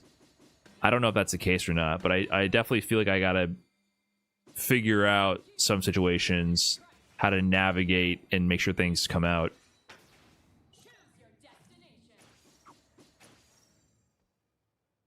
Don't you log all your matches and you can just go look? Yeah, but by the time it's hard to associate what I felt in that moment. It's not really. It's more just. It's more. I'm listen, guys. When I am talking about my mental process, I'm speaking out loud for stream content to also just like walk you guys through what I'm thinking. These are the things you pay attention to while you're playing. Okay, give me a minute here, guys. I'm gonna take a break, and then when we get back, we will be looking at the best and worst fighting game character trailers of all time. So give me a minute here. I'm gonna do this. Actually, I'm gonna change the title.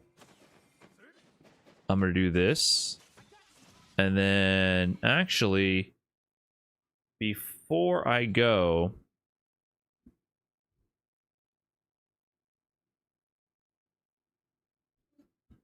there was one thing I did really want to share with you guys.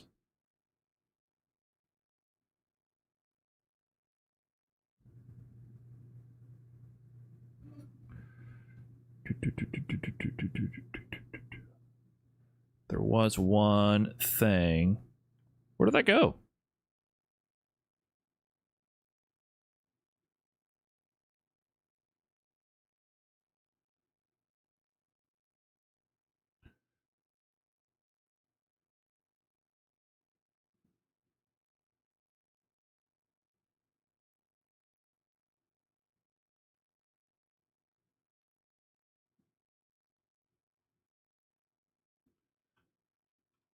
And that was, of course, exclamation point VPN. Yes, this stream has been sponsored by Surfshark.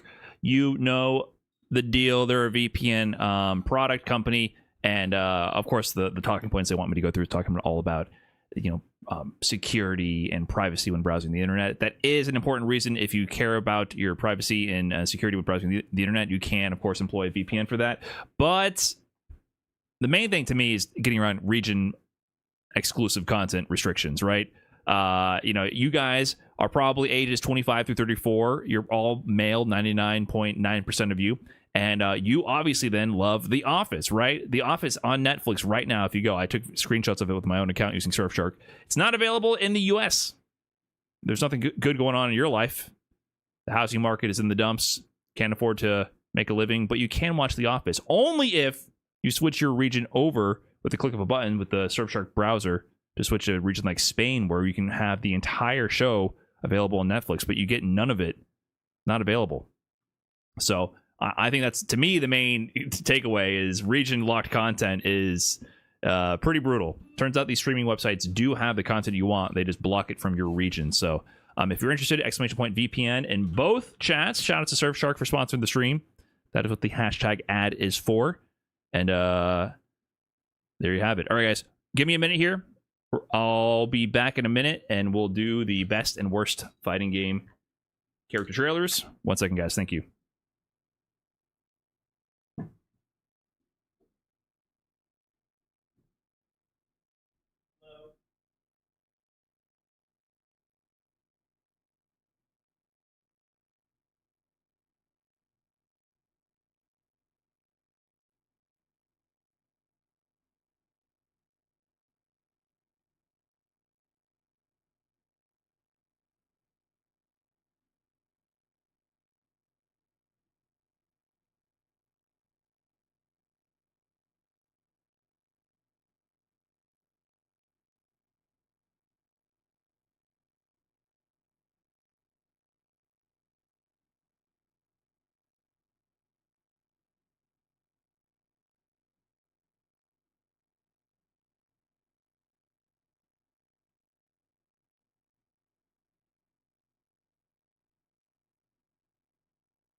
Okay, what did I miss?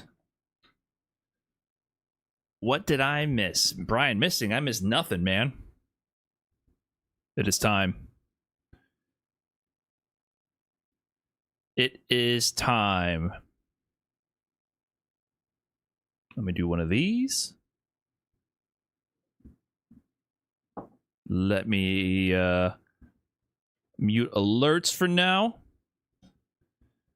You missed chat? No, I definitely don't miss that.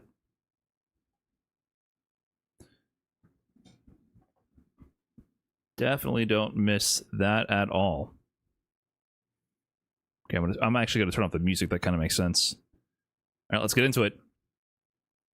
So 2XKO just released the Teemo gameplay reveal trailer here, and I actually really enjoyed the trailer, and I think overall it was met with a lot of positive reception from the majority of the community. Everyone seems to be so concerned about this cute little fella here. I don't understand what could be the problem at all. He seems like a very nice young man, and I'm sure he's going to be a great addition to the game. But, you know, this trailer, regardless if you thought it was a little corny or cheesy with all the in-jokes and the memes and a little bit of pandering, it got me thinking about fighting game character reveal trailers. And in my opinion, I think the character reveal trailer serves a very specific function in the role of a fighting game and in the role of its lifespan. It's different than, to me, a release trailer or an update trailer. I think it serves a very specific purpose for engaging the existing player base and rejuvenating them with a new character to the game. And it's about connecting specifically with the character rather than any specific mechanic or game system itself. So I tweeted out to the people to ask what the best and worst fighting game character reveal trailers of all time were, and you guys delivered. And in my opinion, I like the good ones and I like the bad ones. And you guys definitely gave a lot of responses, ranging from amazing hype reveals and also ranging from the bad to the weird. So we're going to go ahead and get on into it and check out the best and worst fighting game reveal trailers. This one's from A Guy of Loyalty, Fighting EX Layer official Cracker Jack teaser trailer. I don't know this character. I'm not familiar. Let's see. Arika.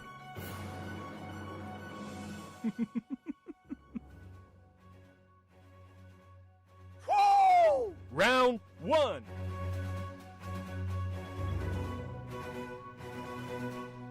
What? Okay. The slow reveal. A Guy of Loyalty.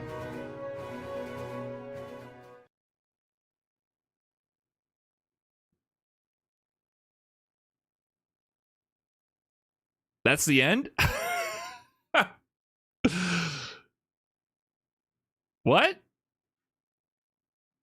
Game trailers. Arika says he's a guy of loyalty. Is this real? I can't tell if this is meant to be a parody trailer where the developers are in on the joke or what happened here.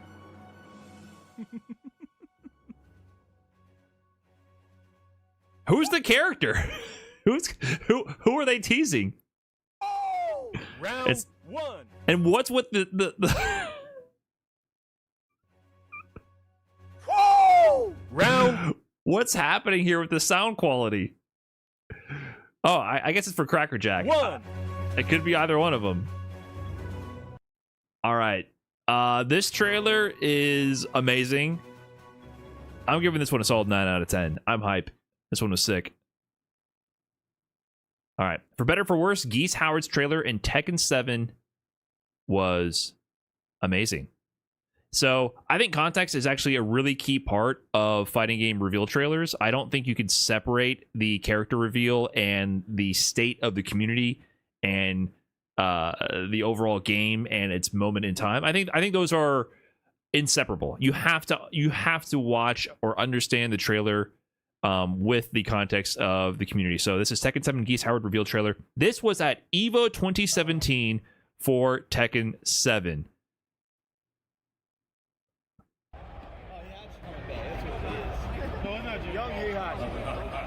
Crowd POV here.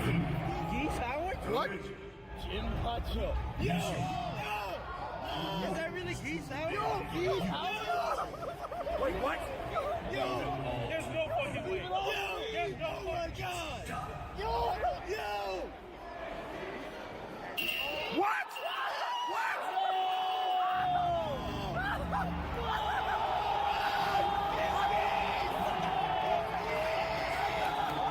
In the EVO Arena, back when they did arena reveal trailers at EVO.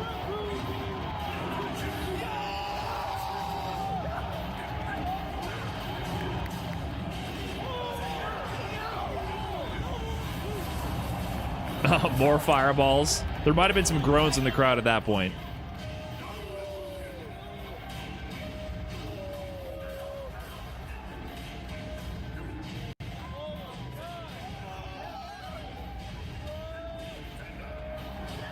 Yeah, the side swap grab is definitely hype. Where's the predictable?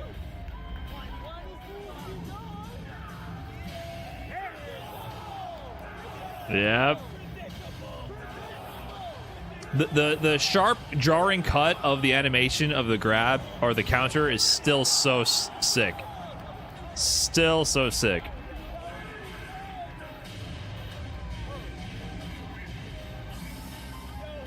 Sidestep. Man, they're giving you everything with this trailer.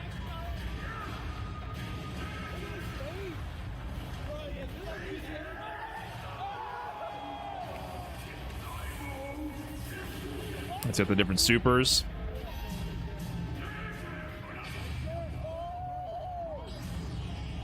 Counter super.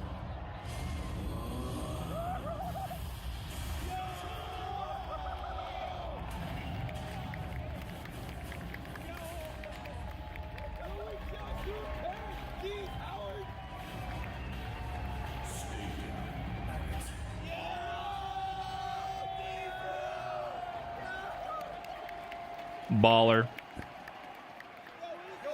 This guy's always falling off the top of buildings, man. He'll fit right into Tekken 7, right? Everyone's getting chucked off of buildings, chucked into volcanoes. It's a natural fit. It's a natural fit. Yeah, hype. This was a good one. This was a good one.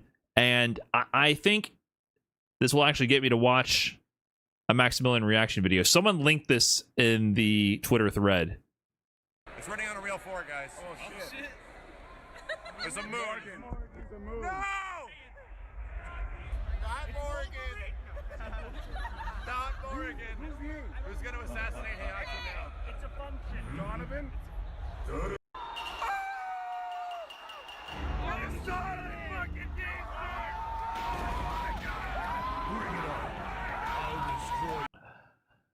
I just don't think I've ever been excited about anything in my life as much as Maximilian will be about fighting game character reveal trailers.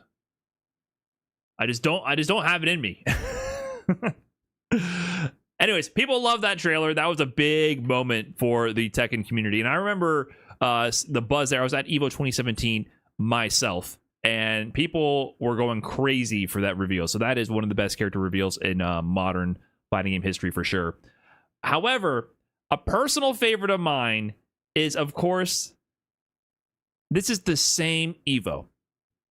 Tekken 7 went on in the early afternoon, and Street Fighter V is the closing show. This is the EVO where Punk the God and his rookie season would go on to grand finals to ultimately lose, coming from the winner side to Tokido, got the reset, did the whole taunt combo, and would ultimately take the tournament. Street Fighter V at this time was going through a very rough patch. 2016 Season 1 was doo-doo. 2017, to some people, they would argue was even worse in terms of character balance, or in terms of the actual overall meta. I think it actually improved from Season 1 for sure. But Street Fighter V had a lot of momentum from the Capcom Pro Tour and a lot of buzz around the tournament scene, but it quickly was in need of some good news in the side of the actual game development and content department. It was running on fumes from the hype of the Pro Tour and the community, but was going to collapse soon. So going into this EVO, we needed a big win. And, you know, this is back when they actually did all these character announcement trailers at EVO. So Ono takes to the stage here. I'm in the crowd myself watching this. Ono announces, he tells us to watch the trailer. We all go, yes, Ono, we will watch this trailer. And here we go.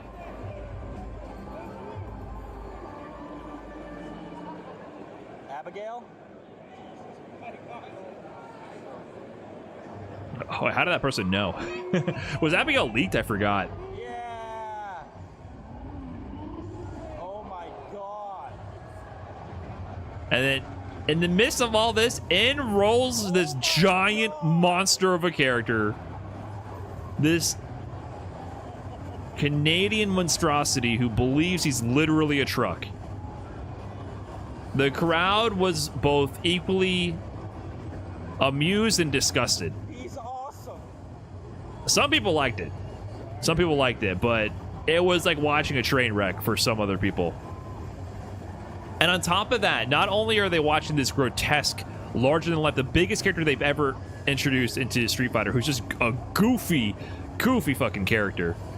They left him in his full V-Trigger 1 mode the entire time. So in V-Trigger 1, he actually gets even bigger. He gets a little bit taller, more buff, but they left him permanently in that mode. Maybe, I don't know if it was a bug or for the sake of the trailer, they did that explicitly on purpose to make him just look even bigger. But he just is even bigger than usual in this trailer the whole entire time. And then look at that smile that only a mother could love at the end of there. Street Fighter 5, baby. You can hear the confusion from the crowd compared to Geese. Just a few hours earlier, Tekken 7 had the Geese reveal trailer, and then here was Abigail. And then the polite claps for Ono. Oh man, the crowd went mild. I love this one. Listen, when Abigail was revealed, I'm actually a fan of goofy characters like that, and I actually really enjoy Abigail. I played him a lot myself in Street Fighter 5. But this was such a missed opportunity and led to so much criticism in the public forums, you know, on Twitter and stuff. Social media was ripping Capcom apart. They needed a fan favorite fast. They needed something to keep the goodwill going, because people were getting exhausted with how bad the netcode was, 8 frames of input delay. You know, they needed to keep chipping away at all the functional and core gameplay issues as well. The Street Fighter 5, which had not been achieved yet. And that was just another, like, almost like a nail in the coffin for the public perception of early Street Fighter 5. So I rate that trailer 4 Canadian monster trucks out of 5. I loved it. I think it's a candidate for both the best and worst fighting game character reveal trailers of all time. It was the character that Street Fighter could use, but not the right time, man. It was not the right time for Abigail. Any other time, not the Evo stage for Abigail. It should have been Minot. It should have been anyone else, not Abigail at that time.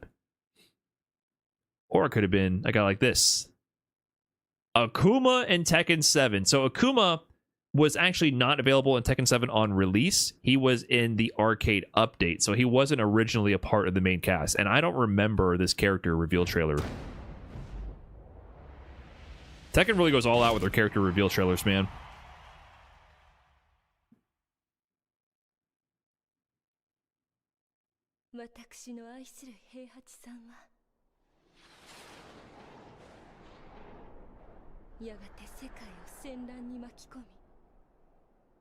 Who dat?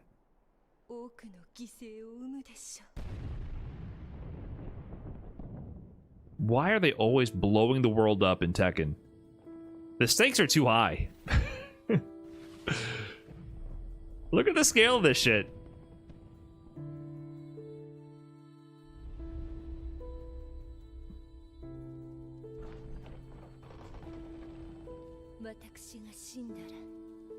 If I die, if I can't stop Heihachi.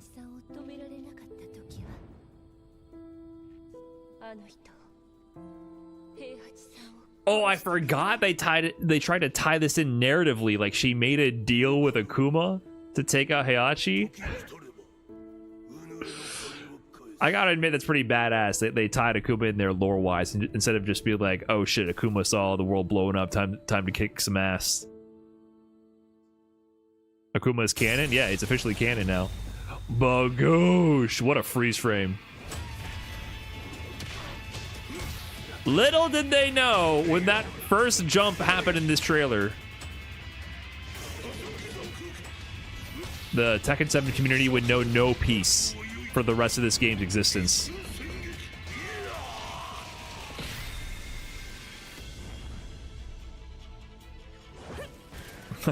Now to fight a girl with a bicycle.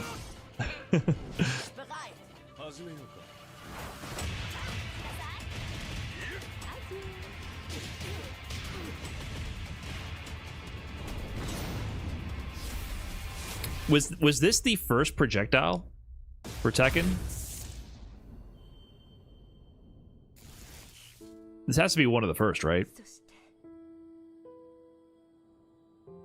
愛しい Eliza was? Okay. Eliza predated Akuma. のことも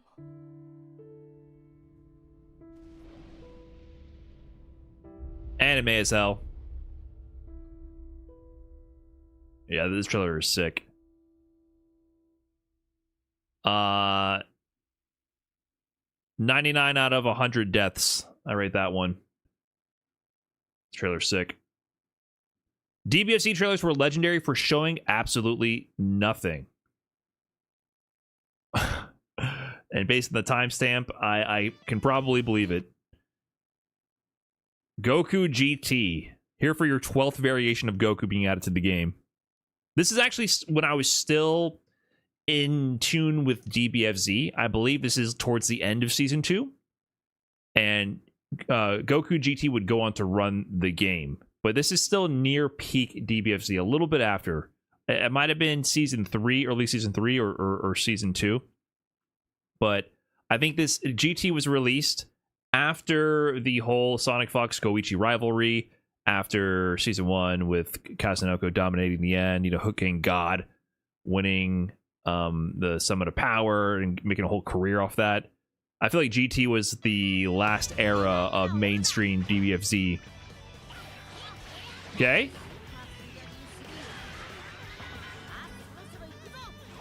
Oh, they gave you the stat points. Everything you need to know.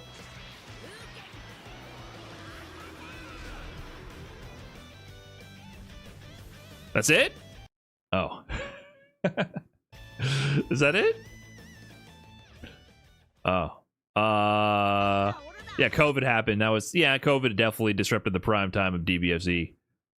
Oh, well, I would say this is 2 Gokus out of 10, but they did give us all the stat points, so we know everything we need to know. They're just respecting our time at this point.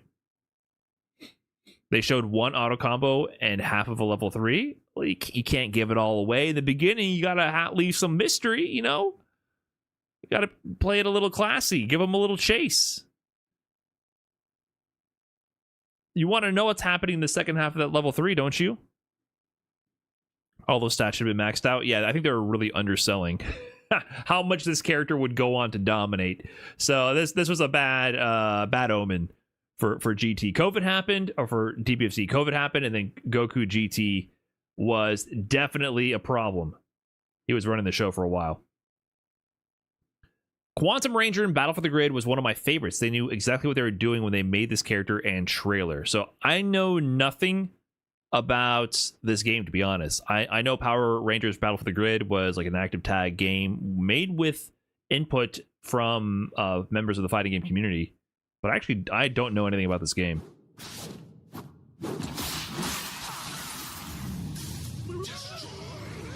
So this is a trailer for Eric Meyer's Quantum Ranger. Foolishness, Lord Zed. Is the sound not working for this trailer? Is this how this released? Is this the proper sound quality? It feels like I'm listening on my Apple headphones from 2007. Acceleration.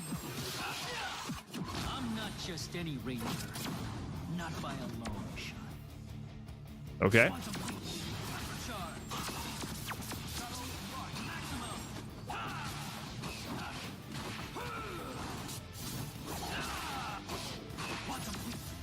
The sound effects could use a lot of work.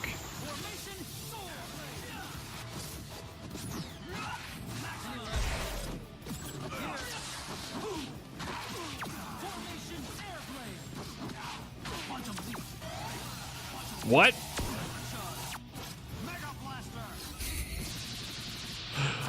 I like Mega Blaster guy. Wait, what was that?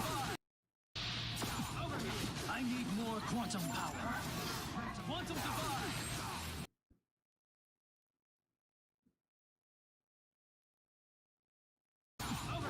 I need more quantum power. Is that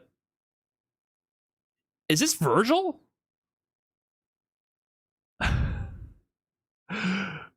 I need more power? Wait, is this Virgil? Is this actually the voice actor for Virgil? It's literally... Oh, okay. I did not pick up on this at all at first. Okay, they had an homage to Virgil, UMVC3 Virgil here. I literally did not recognize that at first. I mean, there's something vaguely familiar. I need more quantum power. I need more power. Quantum displace. And then, okay, well, that's literally Rapid Slash right there. Quantum divide. Quantum displace. Okay, I see it now. I've got a mission. Anyone who gets in my way is gonna be sorry. Okay, I like the Easter eggs. What did he say something else? Lord Zed. Acceleration. I'm not just any ranger. Not by a long shot. Well, I have to say, the sound quality is ruining this for me. This sounds horrible. I don't know if it's just this version of the trailer or what. Something about this doesn't sound right to me, and it's painful to listen to. But I can give it, 5 Rapid Slashes out of 10. It's cool. It's an homage to Virgil. That's pretty cool. But I can't listen to this. Something's wrong here. Am I the only one picking up on this? It's hurting my ears literally to listen to. But cool. Kevin here has the Super Street Fighter 4 character trailers were insane back in the day. We will never get this many character drops in one trailer ever again. Okay, so I'm kind of bending the rules with this one. Like I mentioned before in the beginning of this, I feel like the character reveal trailer is different than like the release trailer for a game. But I'm going to bend the rules here because I personally have other fighting game trailers that I like that I didn't bring up. And I think there's a clear distinction in my mind between fighting game trailers and ads versus character reveal trailers. But I'm going to bend the rules for this one. We're going for it. This is a update trailer for Super Street Fighter 4 after the vanilla Street Fighter 4 release. And it's the character reveal trailer for a lot of the characters who are added into the game, Dudley, Ibuki, and Makoto. I think it's fair. It's not the entire cast. I think this counts.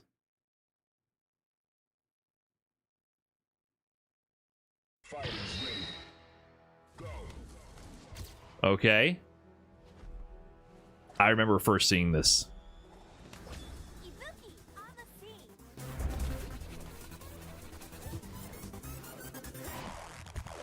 The Inkblot art style that Capcom tried to shoehorn. Neckbreaker in there.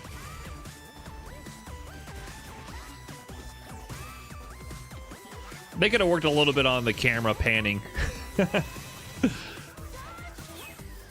I respect the cinematic zooms, but some of the action could have been on screen. Well then, let's begin. Dudley theme, baby.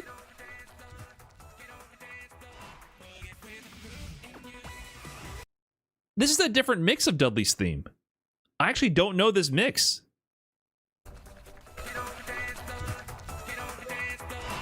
This is different than his OST, the OST in the game.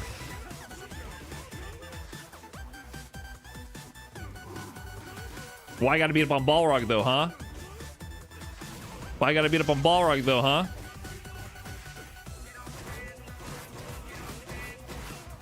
I really like this version of his theme. Get ready.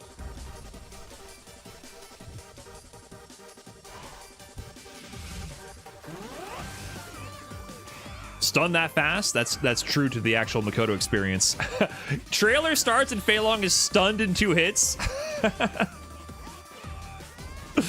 This is true to life.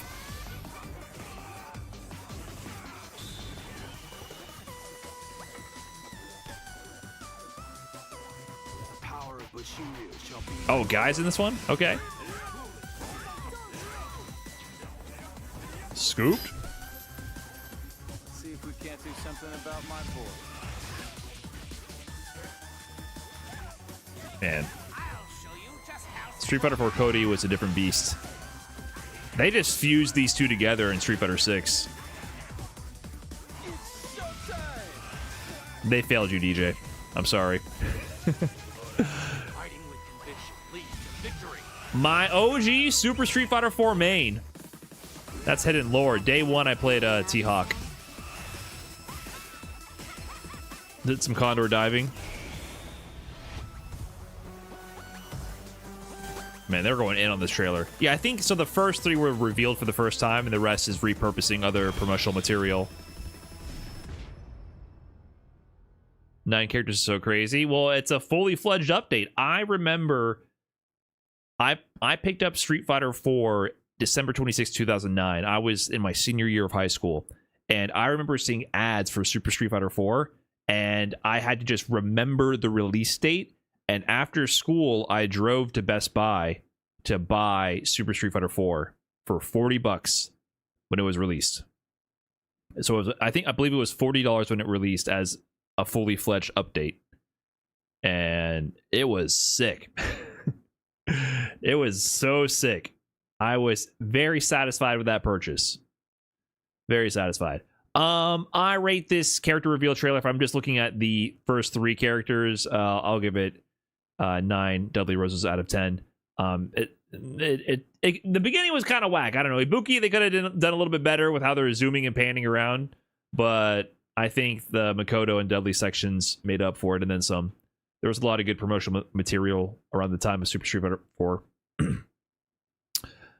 Adam here says, best Geese in Tekken 7 is going to be a common and easy answer, and an even more modern one would be Armor King in Tekken 8.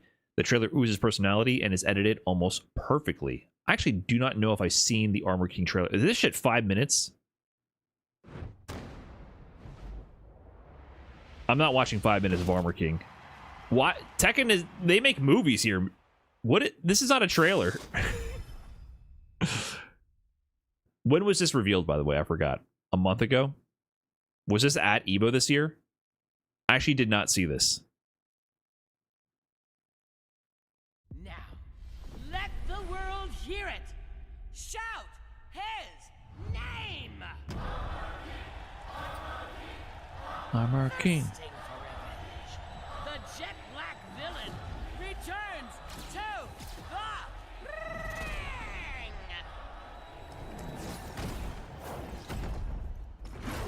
Look at the mane on this dude.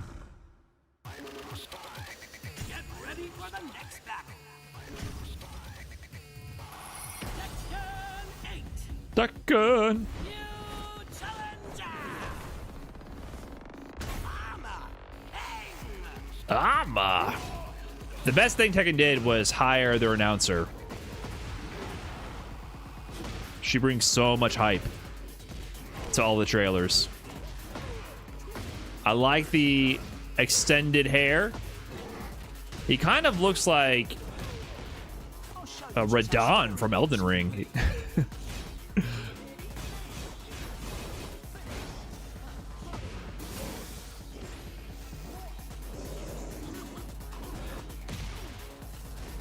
What's the difference between King and Armor King? Yeah, armor.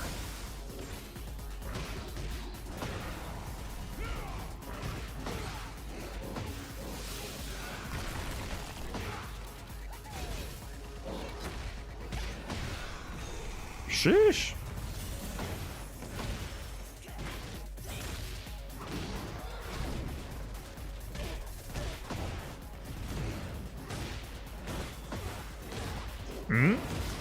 Yeah, the thing with these Tekken trailers is they literally have hundreds of moves to show off, so these trailers can go on forever.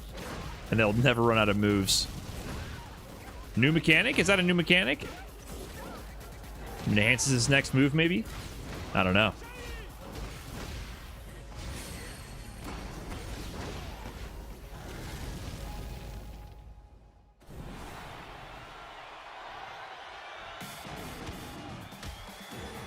King versus Armor King? Okay, kind of badass.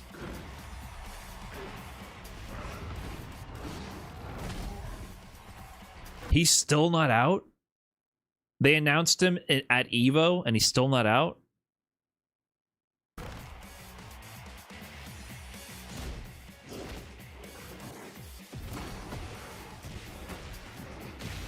Yeah, Tekken puts an effort to deliver the lore matches in the trailers.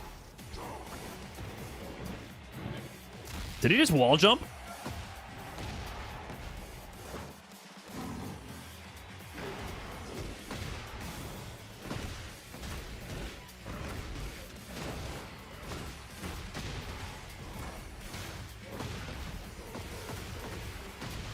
Damn, stomping on him? Okay.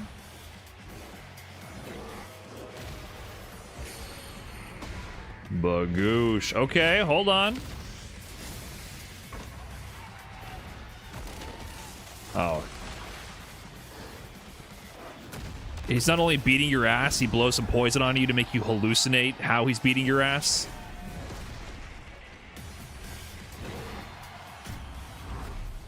Damn. Okay, kind of dope. Not bad, not bad. What's the deal with the rest of this trailer? Oh, the Madagascar lady?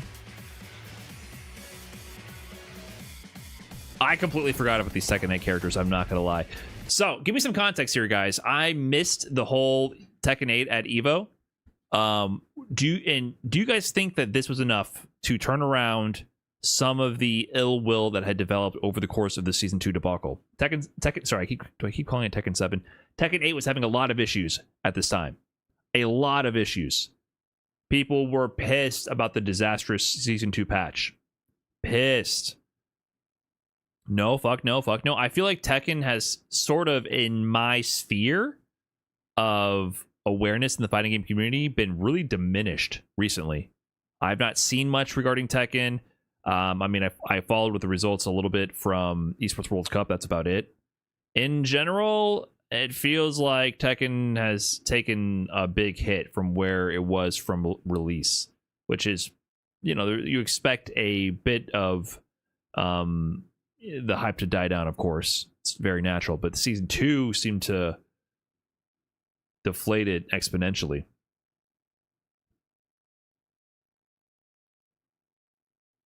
If you look at the Tekken 8 Steam chart, there was never a sharp drop off for season 2. Internet was mad, but it's not like the player base truly fled. Yes, but that sentiment prevents the player base from growing or maintaining as strong. I get what you're saying, but that public perception does matter in the sense that it can harm the rate of returning players, of casual players hopping in for new DLC. That definitely has an impact. But I don't expect the dedicated players to stop playing overnight. But I just feel like that what that impacts is even me understanding or knowing what's going on with Tekken. I have not seen anything for a while.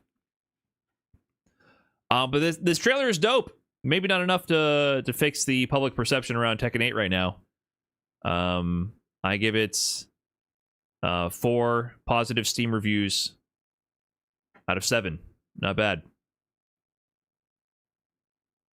I'm a little fatigued from Tekken right now. Is the Noctis one that good? Is it actually that good? Here, I need a palate cleanser.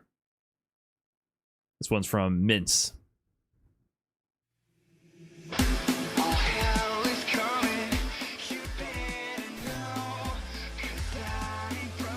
Okay. Here we go. Shue. What do you got, my man? What? Slow down, slow down. Wait, slow down. Okay. A super. What? We almost finished that one. Are you gonna go back to it? Can I? I mean, that's one way to put it.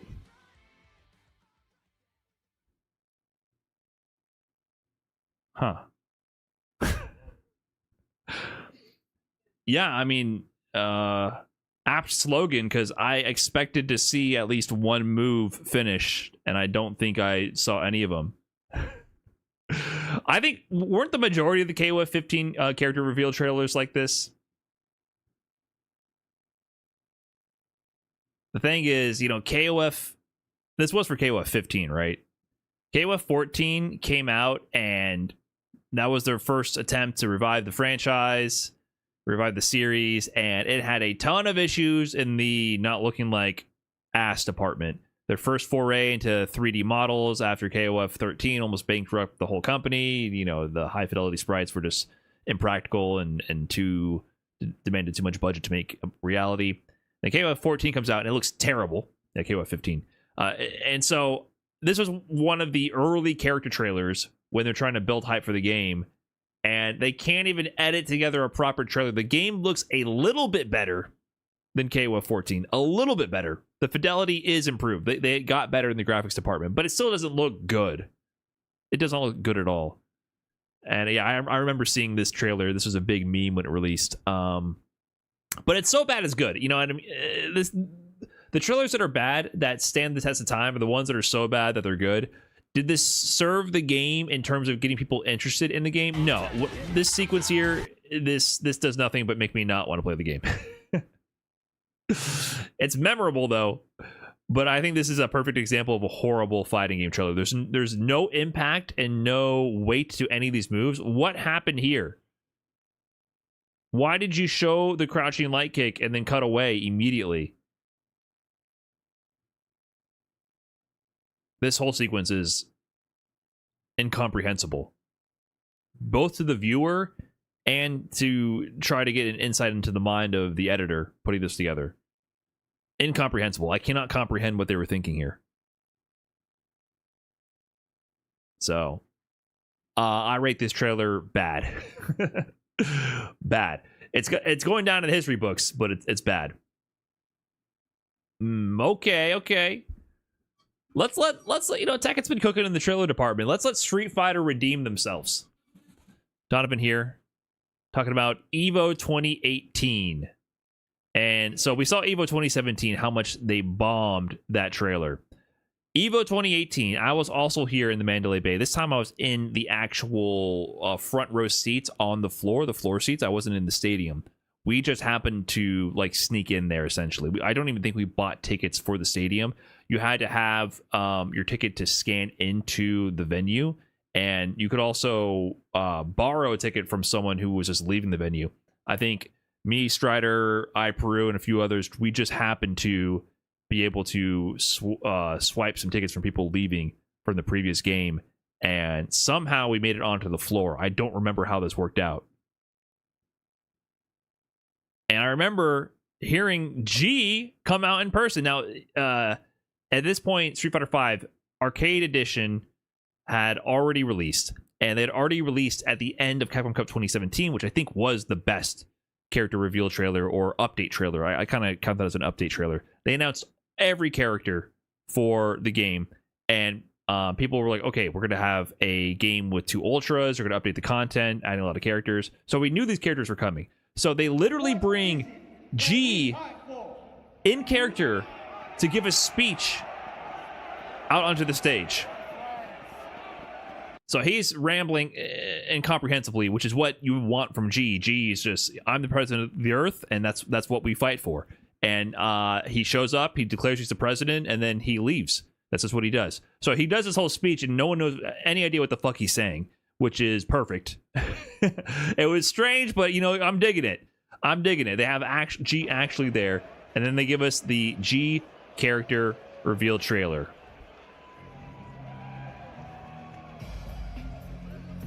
And not only do they do that, they have a theme for G by Del the Funky Homo Sapien.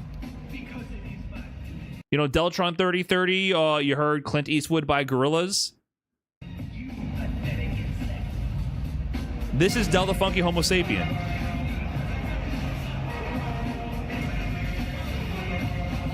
President of the world.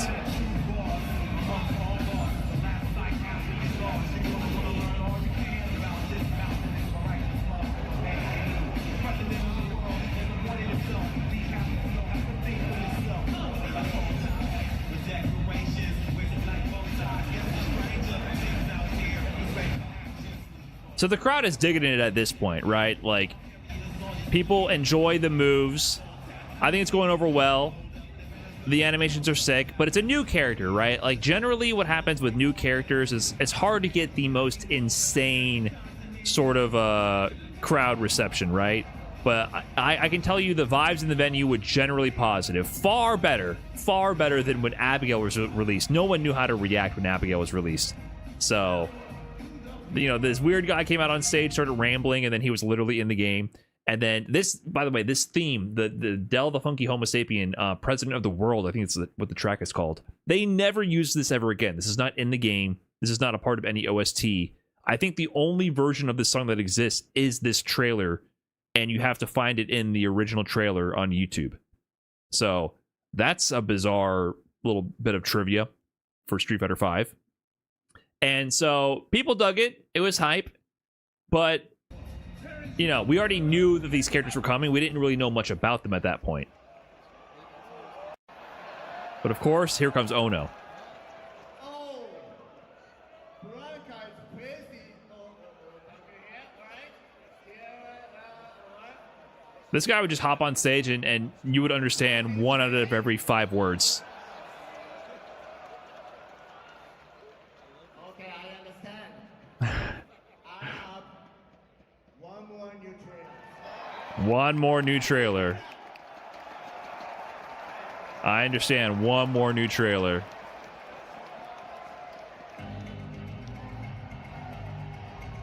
And then, of course, fan favorite, Sagat incoming.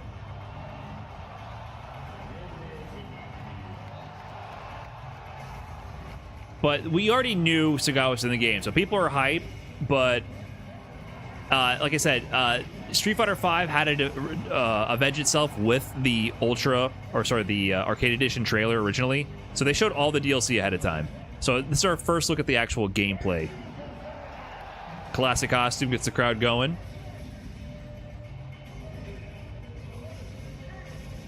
I like how in this trailer they don't shy away from a lot of fireball interactions. Like, look what they're showing here, man. They show the fireball battles. I don't think V-Trigger 2 got the crowd too hyped, though. It's hard to tell what it is until he does this, the charge media unblockable. Then everyone's like, what the fuck? Wait, Sagat has an unblockable?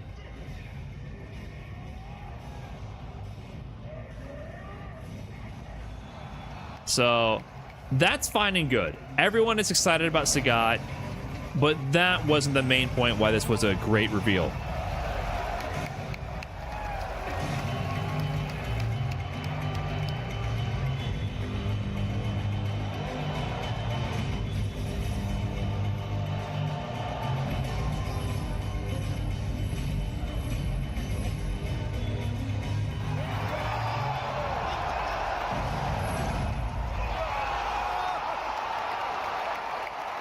What a baller move.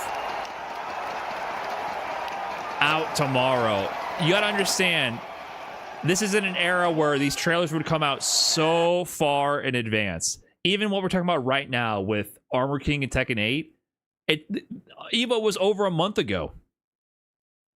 EVO was 2 months ago almost at this point. And the Armor King is still not out. Hitting them with the out tomorrow was definitely the best move they could have done right there. And Capcom desperately needed to do this. You got to understand, they're working overtime to save Street Fighter V, and this was part of that momentum. 2018 and beyond was when they really kicked it into overgear to really salvage the game. And so out tomorrow, I think, was the biggest takeaway from that. We already knew the characters. They had to reveal the characters early on in the season just to be like, hey, everybody, hold on. We're saving this game. Don't worry, we're going to turn this ship around. So they had to drop that in the beginning of 2018 after Capcom Cup 2017, right? And then how can you make it hype once you already know the full cast of characters? That's what they did it at EVO. So out tomorrow, that's baller right there. So I give this one, you know, what would we give it? 4 presidents out of 5. This was a good one. We desperately needed that for the Street Fighter V community.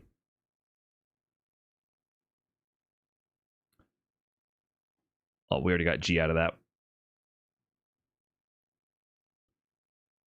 You guys put a lot of Tekken out there. Was Noctis really that good? We're finished already. Yeah, I'm talking enough, right? Yeah. Did the crowd actually like Noctis? Okay. I'm not sure what I'm talking about. I thought we had something else to talk about. Okay, I forgot. Happy Merry Christmas. Okay, well, like you said, happy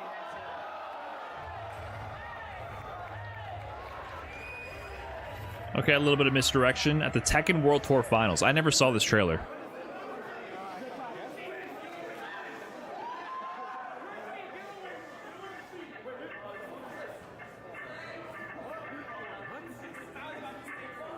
What? You hear the confusion from the crowd. Resident Evil? Resident Evil? What the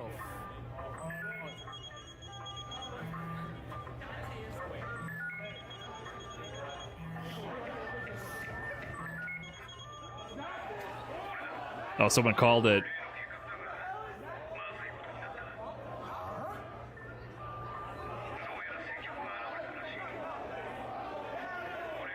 Notice! Notice! Oh! Notice! Man, they're really giving the slow pan with this. Jeez. Oh my god. If I was in here in this crowd, they did the world's slowest pan to a dude I don't fucking know on a cell phone. What is this? Thank God for other people in the crowd to give context. I'd be so confused.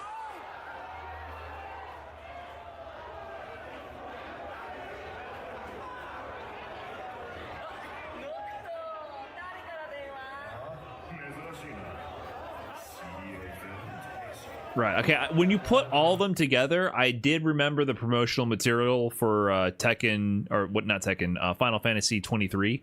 I remember it was just the boys in these kind of desert hills in a gas station. I remember that.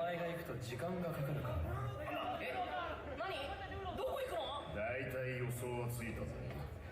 なら俺に任せろ。何それ絶対面白いやつでしょ俺が速攻終わらせてくるかんねでどこで何すんのだから俺が行くっつうの。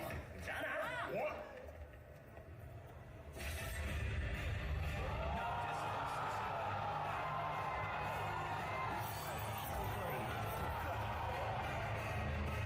Is this a good trailer? I feel like this trailer sucks years later.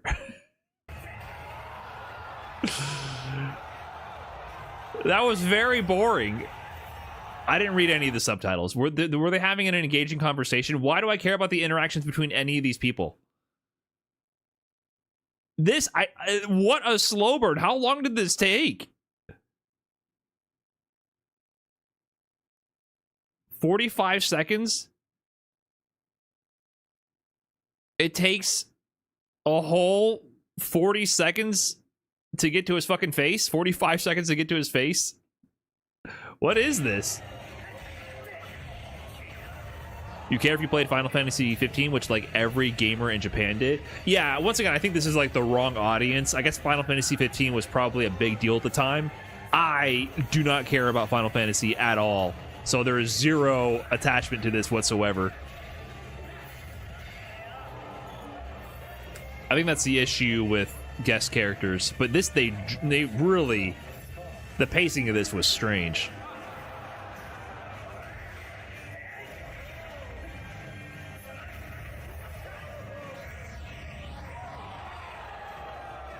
I mean, his gameplay looks cool. Well, everyone sitting down politely.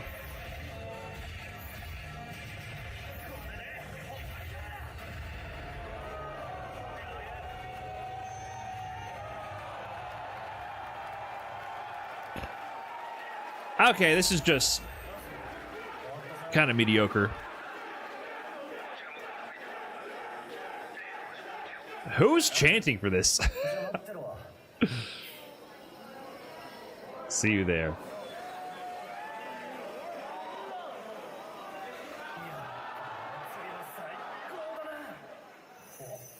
He's fishing with Lars.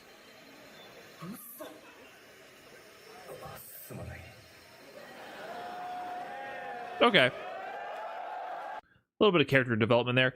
I don't know. This one wasn't for me at all.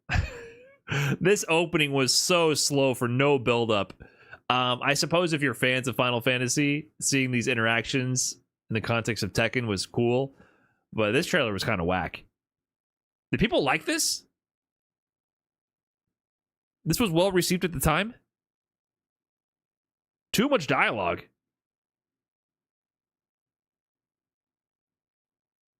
Yeah, this felt like pandering to a different community. 2 Final Fantasies out of 10. This was really bad. Leroy Smith, though. I remember getting hyped about Leroy Smith.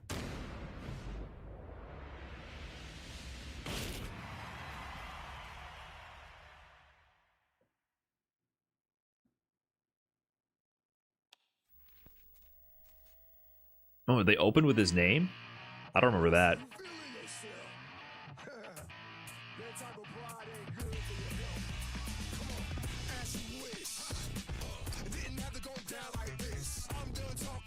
I don't remember this music for this trailer.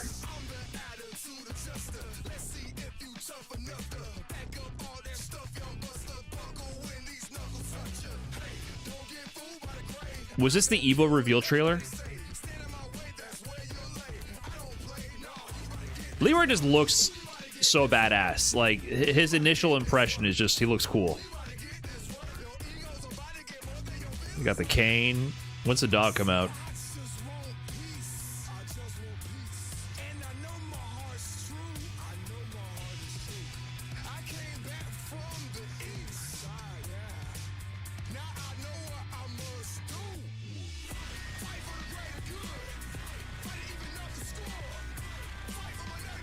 Yeah, I like when he sends the dog out. Song's kind of corny, but I can give it a pass.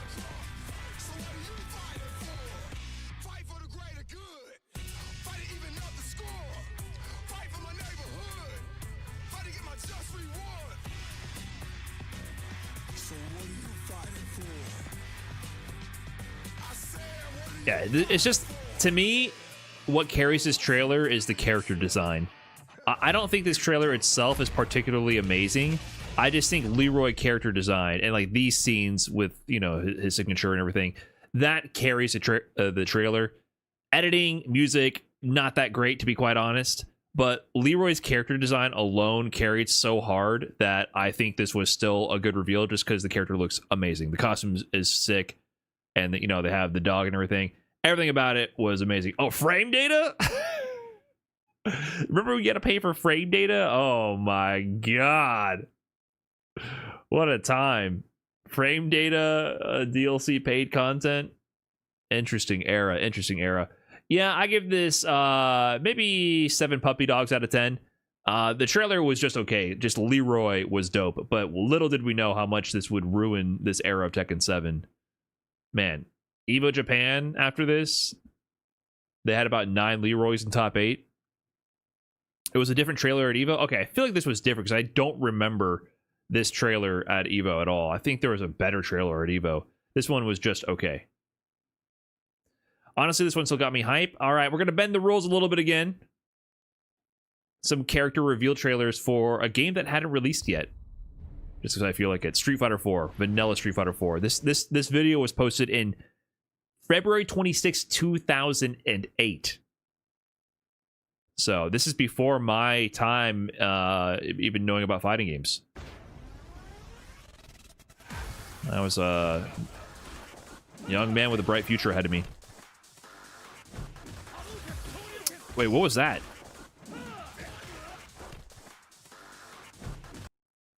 Was focus attack special cancelable?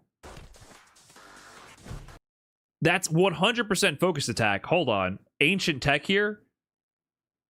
Did I just notice it? Look at this. That's his focus attack on release. Like when he releases the focus attack. Am I wrong? That is focus attack.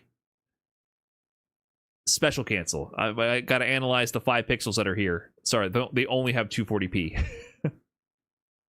Wow, that you could special cancel focus attack at one point. I don't think there's been any public build where you could do that.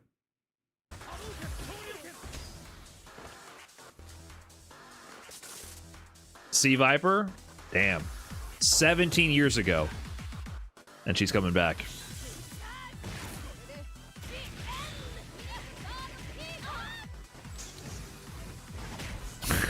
Can you guys see the pixels? Yoga.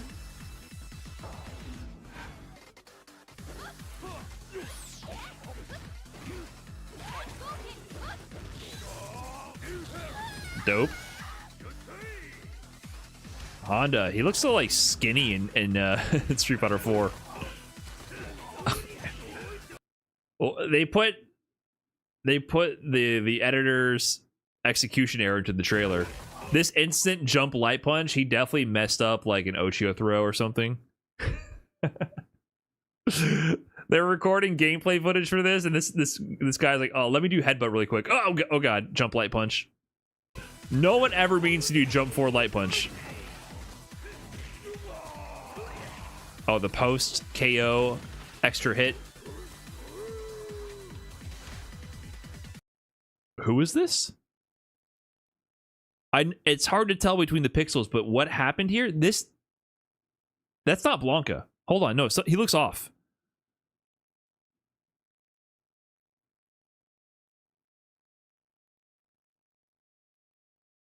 No. His face isn't finished here. There's no way he looks like this. No, he doesn't look. His face isn't finished here. Why are his eyes wide open? This is a human face. This is not a Blanca face. That's Jimmy. I wish we had more pixels. Right? This is not the final product. Also, he looks more like the Hulk right now. This shade of green. This is not what Blanca looks like in Street Fighter 4. This is a really early build. That's not Blanca. What's happening? No way.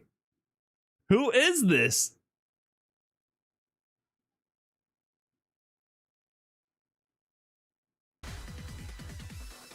That's Blanca.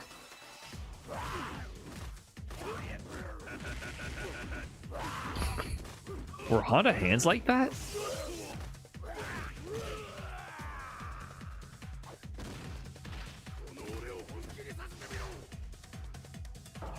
Zangief.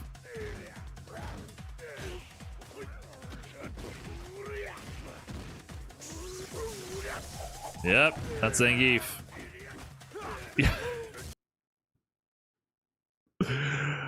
This trailer is so accurate. This is absolutely how you play Zangief in Street Fighter 4. You do Lariat, it doesn't hit, you do another Lariat. And then by the grace of God, Guile landed in the dead zone on top of his head, because the rest of the screen, 360 degrees around that spot, was a giant hitbox.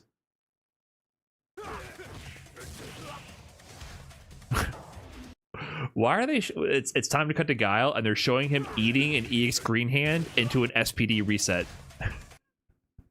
Guile!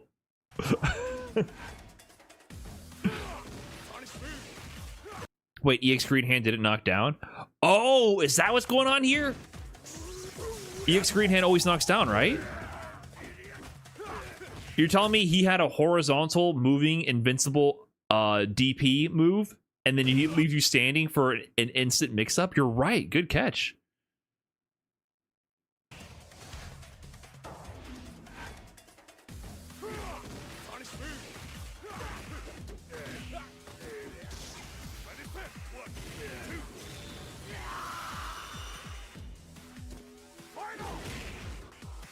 You guys remember pretzel motions? They're showing Abel get beat up in half of these. The editing is a little interesting. Why is your demo of the role this? He has a roll, but you can't roll through everything for free. You have to time when you do it, or else if you roll too early, then a projectile comes out, you can get clipped in the recovery, so it doesn't beat everything. But he does have a roll. We promise it has utility. Yeah, they hadn't really learned the art. This makes me really appreciate the character game trailers of today. When they showed the gameplay trailers for Street Fighter 6, they are so well structured and very informative. They give you the ethos of the character, their personality, and they also tell you so much about the character. The character gameplay trailers right now, I don't particularly like the hype build-up process, but that's just me personally. I don't really care for the World Tour teaser and then months later the gameplay trailer. Maybe it's effective, and I'm sure other people would disagree. I just don't really care for the World Tour teasers. Those are like meaningless fluff to me. but I'm probably not the target audience for that, so I'm sure it does a good thing to get people excited. But the actual gameplay trailers are so well made. So well made for Street Fighter 6.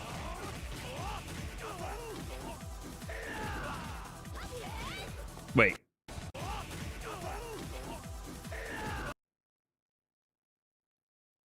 His super doesn't look like this, right?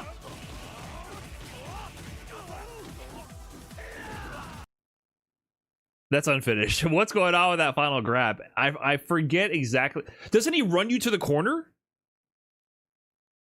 I thought he does. Doesn't he run you to the corner? It's been so long.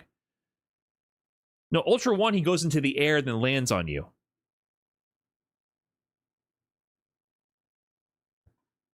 That looks like the first part of Ultra 1. But this is super. Look, he's doing it as a super. That's a super activation. Ultra 1 pushes into the wall, then he goes in the air. It's been I'm very, very rusty on these animations. Able Super, you didn't see that often. Yeah, this is definitely an early-ass build.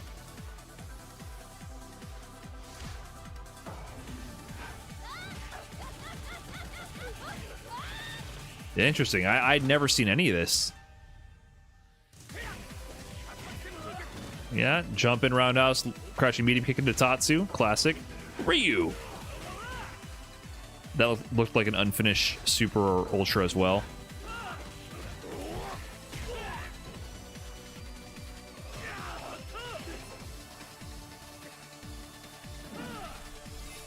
God, the promotional cutscenes look so good.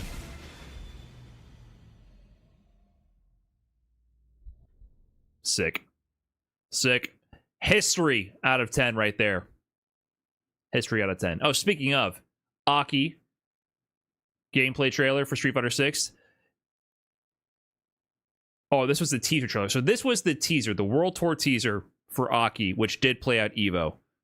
So, like I mentioned before, I really enjoyed the gameplay trailers, but now we don't get the gameplay trailers at Evo, or at tournaments. In general, we don't get character trailers at tournaments anymore, which is unfortunate. I think that's kind of divorcing a lot of the hype and build-up process from the community, which I really miss that era.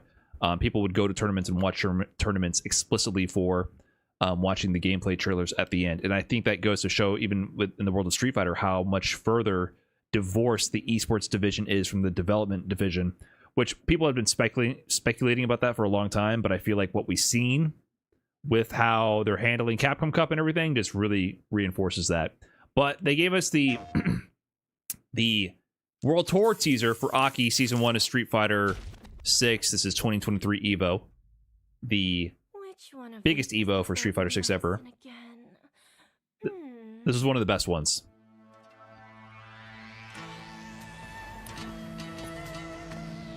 Oh, look at John Capcom helping out this poor lady. Oh yeah, this one. Probably.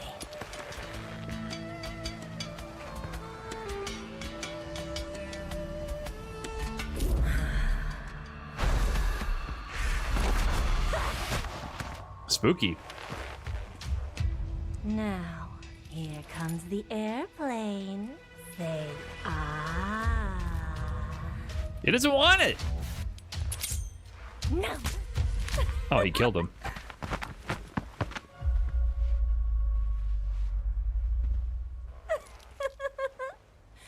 Some poisons can kill people in the thousands with that amount.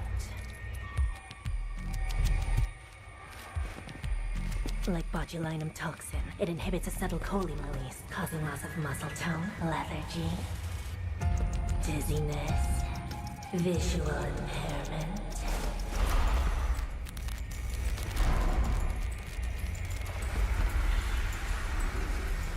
She's Heavy slithering. eyelids, intense thirst, loss of speech, vomiting, diarrhea, stomach distension, breathing Damn. difficulty, He's letting it loose. respiratory failure.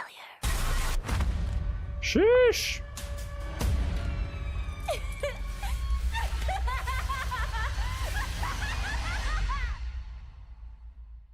He pooped himself? Yeah.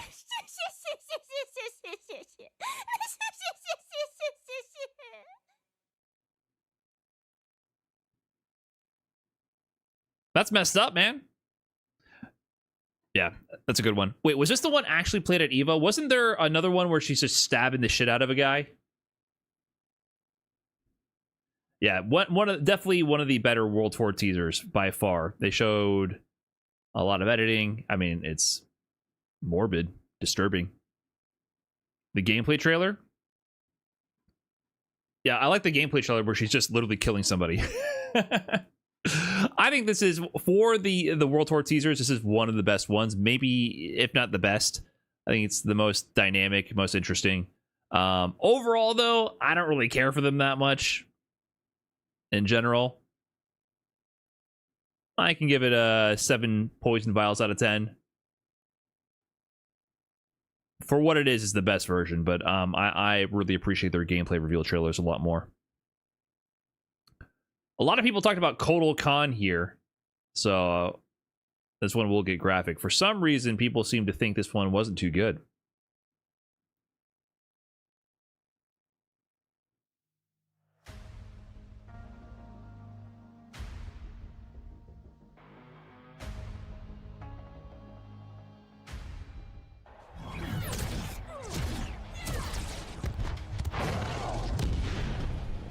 All right, there we go. In the old days, your skin wasn't blue? Kotal Khan versus Buzz Lightyear. Then I hope it washes off. She is like in the Buzz Lightyear core. What is his division? Space Force. She has to be associated with Buzz Lightyear.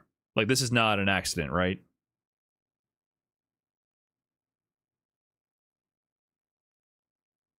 Star Command? Is that who he works for? Is she part of Star Command?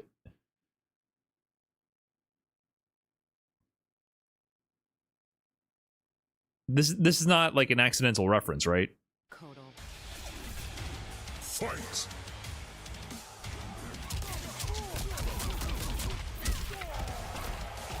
Her dad is Jax.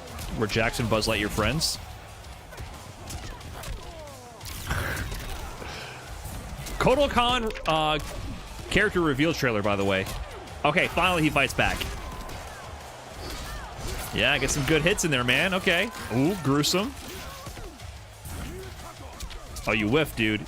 It's your time to shine, my man. Don't whiff. Okay. Get the Panther on him.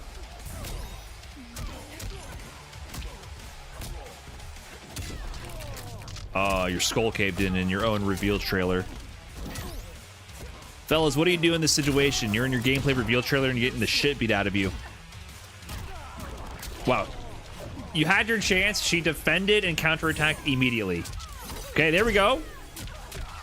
It's definitely been a lot like 70-30. Jackie's been kind of running the show here. Oh my god. As soon as he gets some momentum. All right. Oh, no. It's not supposed to bend that way. Oh, my God. Get fucking anti-aired. Oh, you get in that corner. You got fucking anti-air. You got out-fundamentals, Kotal Khan. With the rebound. Is Bro getting fatality in his own trailer? Oh, no.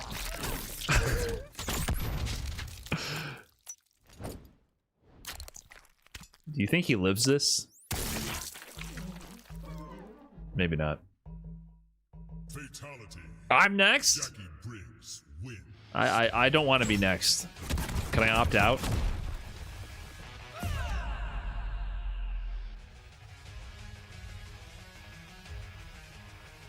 Okay, let me double check. Kotal Khan reveal official trailer.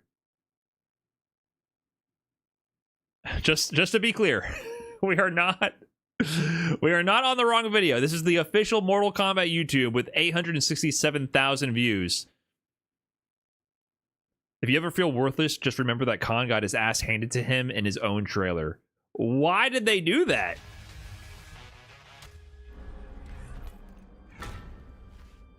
And then they tease Shao Kahn at the end. The superior Khan.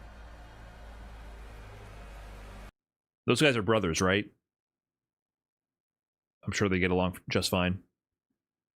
This is weird to me. Was Kotal Khan even any good in MK11? They're cousins? They got to be at least cousins. No, they're related to each other. They have the same last name, guys. I don't know what you're talking about. Well, that's weird. This is a functional failure, in my opinion. The function of a gameplay reveal trailer is to hype up the character. I think the trailer is hilarious because specifically at the end, I mean, not only is he just getting his ass handed to him, but in the end, it's not even like a badly choreographed gameplay trailer action. He literally gets anti-aired. He gets put into the corner. He's desperate, and she anti-airs the shit out of him. Like, you could see the desperation. Like, he's getting thoroughly outplayed here. It's very clear. This is not just bad choreography, like the CPU swinging at each other randomly. He gets put into the corner. Jackie waits for the jump, clearly aims the rocket up, and beats the shit out of him. So, I think this is just a functional failure. This is like a 0 out of 10 trailer. You didn't do the job of making the character look cool or good. They just got beat up. She also stops the dash forward next. One last desperation move. Oh my god, reads the Jaguar dash out of the corner. Desperate scrub here. Oh my god. They scripted his death from the beginning. Weird trailer. Yeah, that's a failure. Just, you missed the point of the assignment, or they put the wrong label in the trailers. This was maybe the Jackie trailer. I don't know. Jack Chop here brings up Killer Instinct. They did have really good trailers. Spinal trailer here. I remember the Ghost Girl trailer.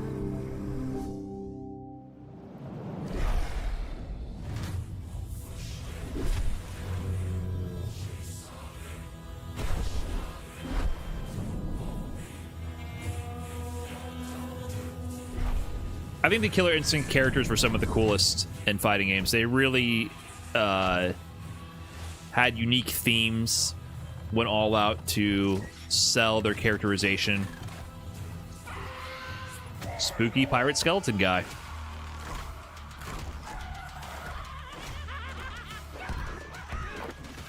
His laugh is amazing.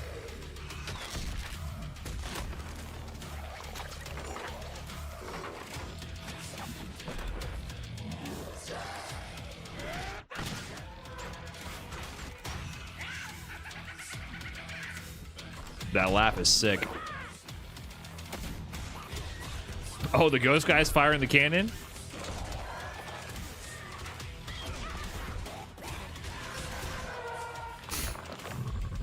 Whoa. That's how mine used to sound these days, too.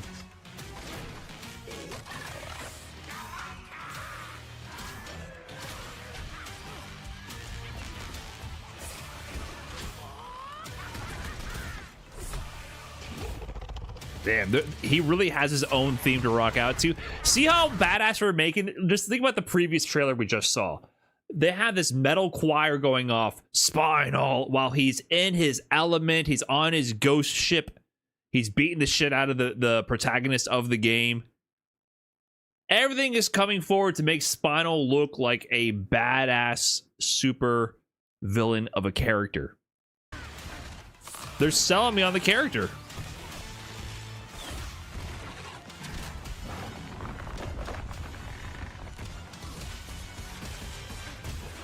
The sound design is amazing, too.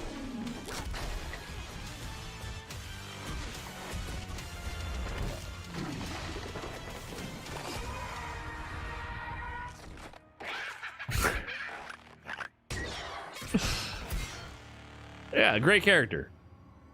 Great character trailer. 10 funny bones out of 10, man. Oh, did they have the teaser as well?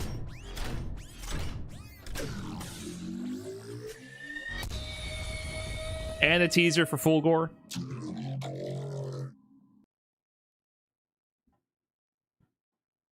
That's a great trailer. Everything about this hits, in my opinion. And I like that it wasn't too gameplay focused, because I think KI, if you were to show raw gameplay, KI gameplay looks cool to a degree, but it's kind of jank the way everything cancels into each other. The animation cancels make it a little bit weird, I think, to watch without feeling it as you play it. So I love the way they edited this with the stage elements and the moves they chose and the slowdown to sell you on the character more than just the gameplay. This to me had the right balance of being a character trailer that featured gameplay. Whereas, like, look at Street Fighter 6, it's either the World Tour pre-rendered cutscene trailers or gameplay trailers entirely in-game.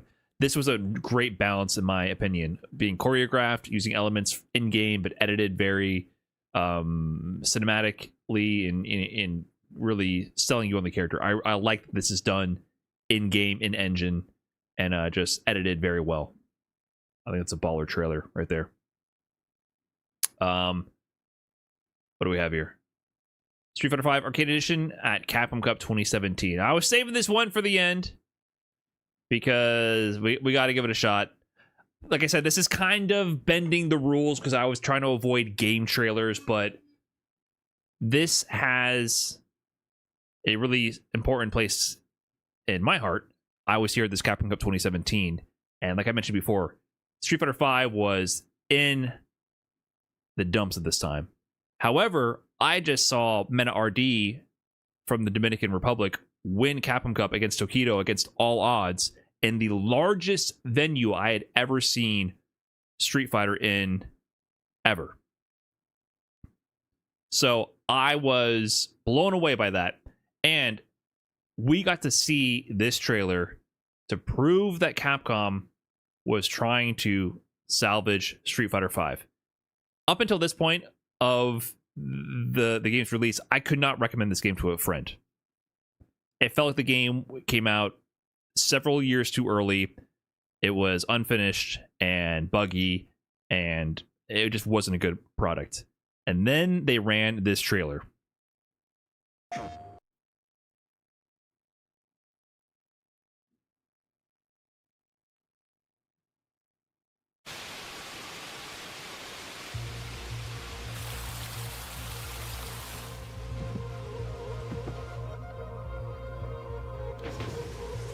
Ryu coming out.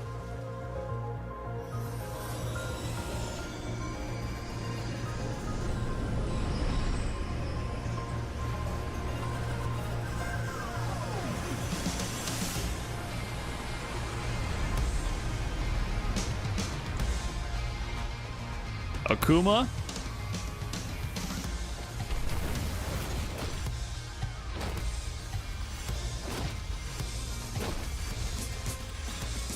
Oh, where's he at now? Like, they were just flexing. We had seen nothing like this for promotional material up until this point. They were literally just flexing. Like, hey, we're trying. I mean, all these characters were in the game, right? Colleen was Season 2. She was in the game. So nothing new so far. Rashid.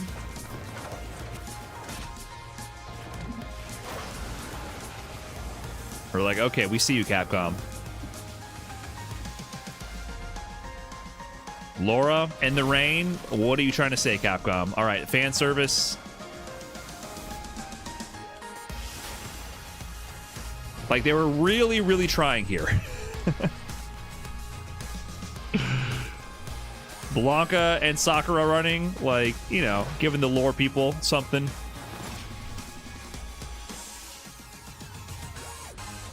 And then, who's this? But not first time revealed. Never seen her before. Never heard of her. Who's in the crystal ball? This mysterious man pointing the finger. Another old guy. We don't know who this guy is at all.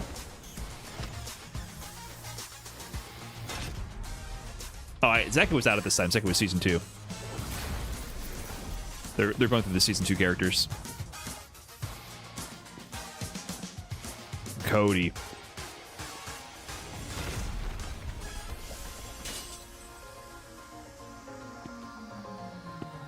the big one.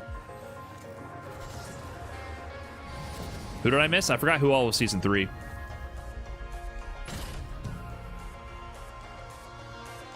Sagat.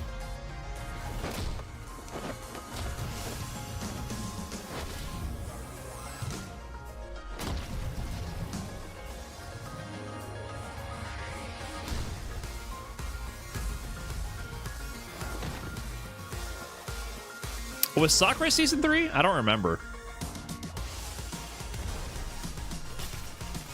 Yeah, Puki was season 2, wasn't she?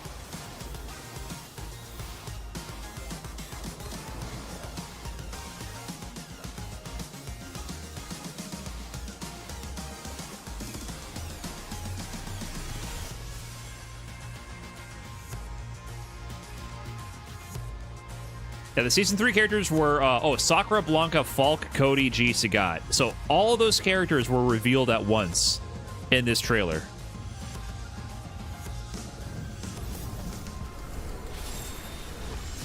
Along with the entire new edition release, new V-triggers, all that. So this was a critical moment in the history of Street Fighter V. This game was finally turning around. There was a trailer to say, hey, like, we're actually releasing the game. And 2018 and beyond, the balance was bad. Don't get me wrong. Abigail was busted. 2018 3.0, Season 3.0 was really bad in terms of balance.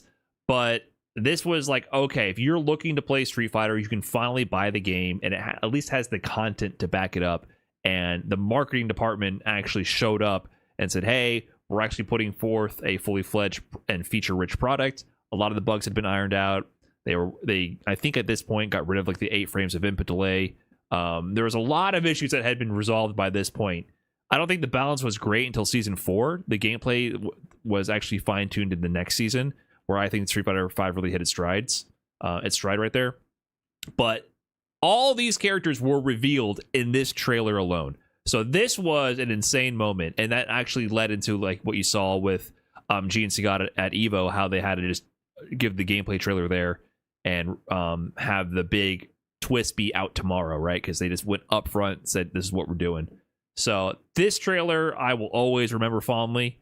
I think they did a great job just hyping up the community and reassuring that they're in it for the long haul and trying to like make this a game that people can be proud of. Did it work? It worked for some people. I think the first impressions, Street Fighter V will go down in history as being the worst received opening Street Fighter game of all time, for sure. I don't think it'll ever be worse than that. But for the hardcore fans, they were delivering at that point. They were delivering. And then we have Travis Scott.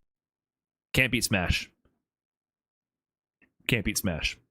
Okay, guys, that's all I got. Fighting game character reveal trailers. I definitely bent the rules with some like expansion update trailers. But let me know what you guys think about these gameplay trailers.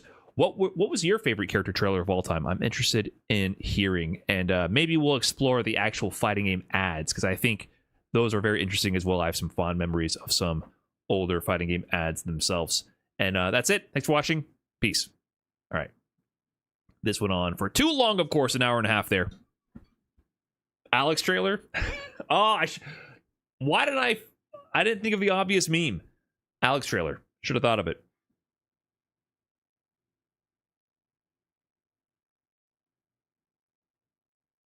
Makes too much sense. Okay, guys. I gotta go. I gotta go eat dinner. I wanted to get that done. That went on for way too long. I'm hungry. I'm gonna get on out of here. I'm going to raid Tampa Never Sleeps on the Twitch side of things.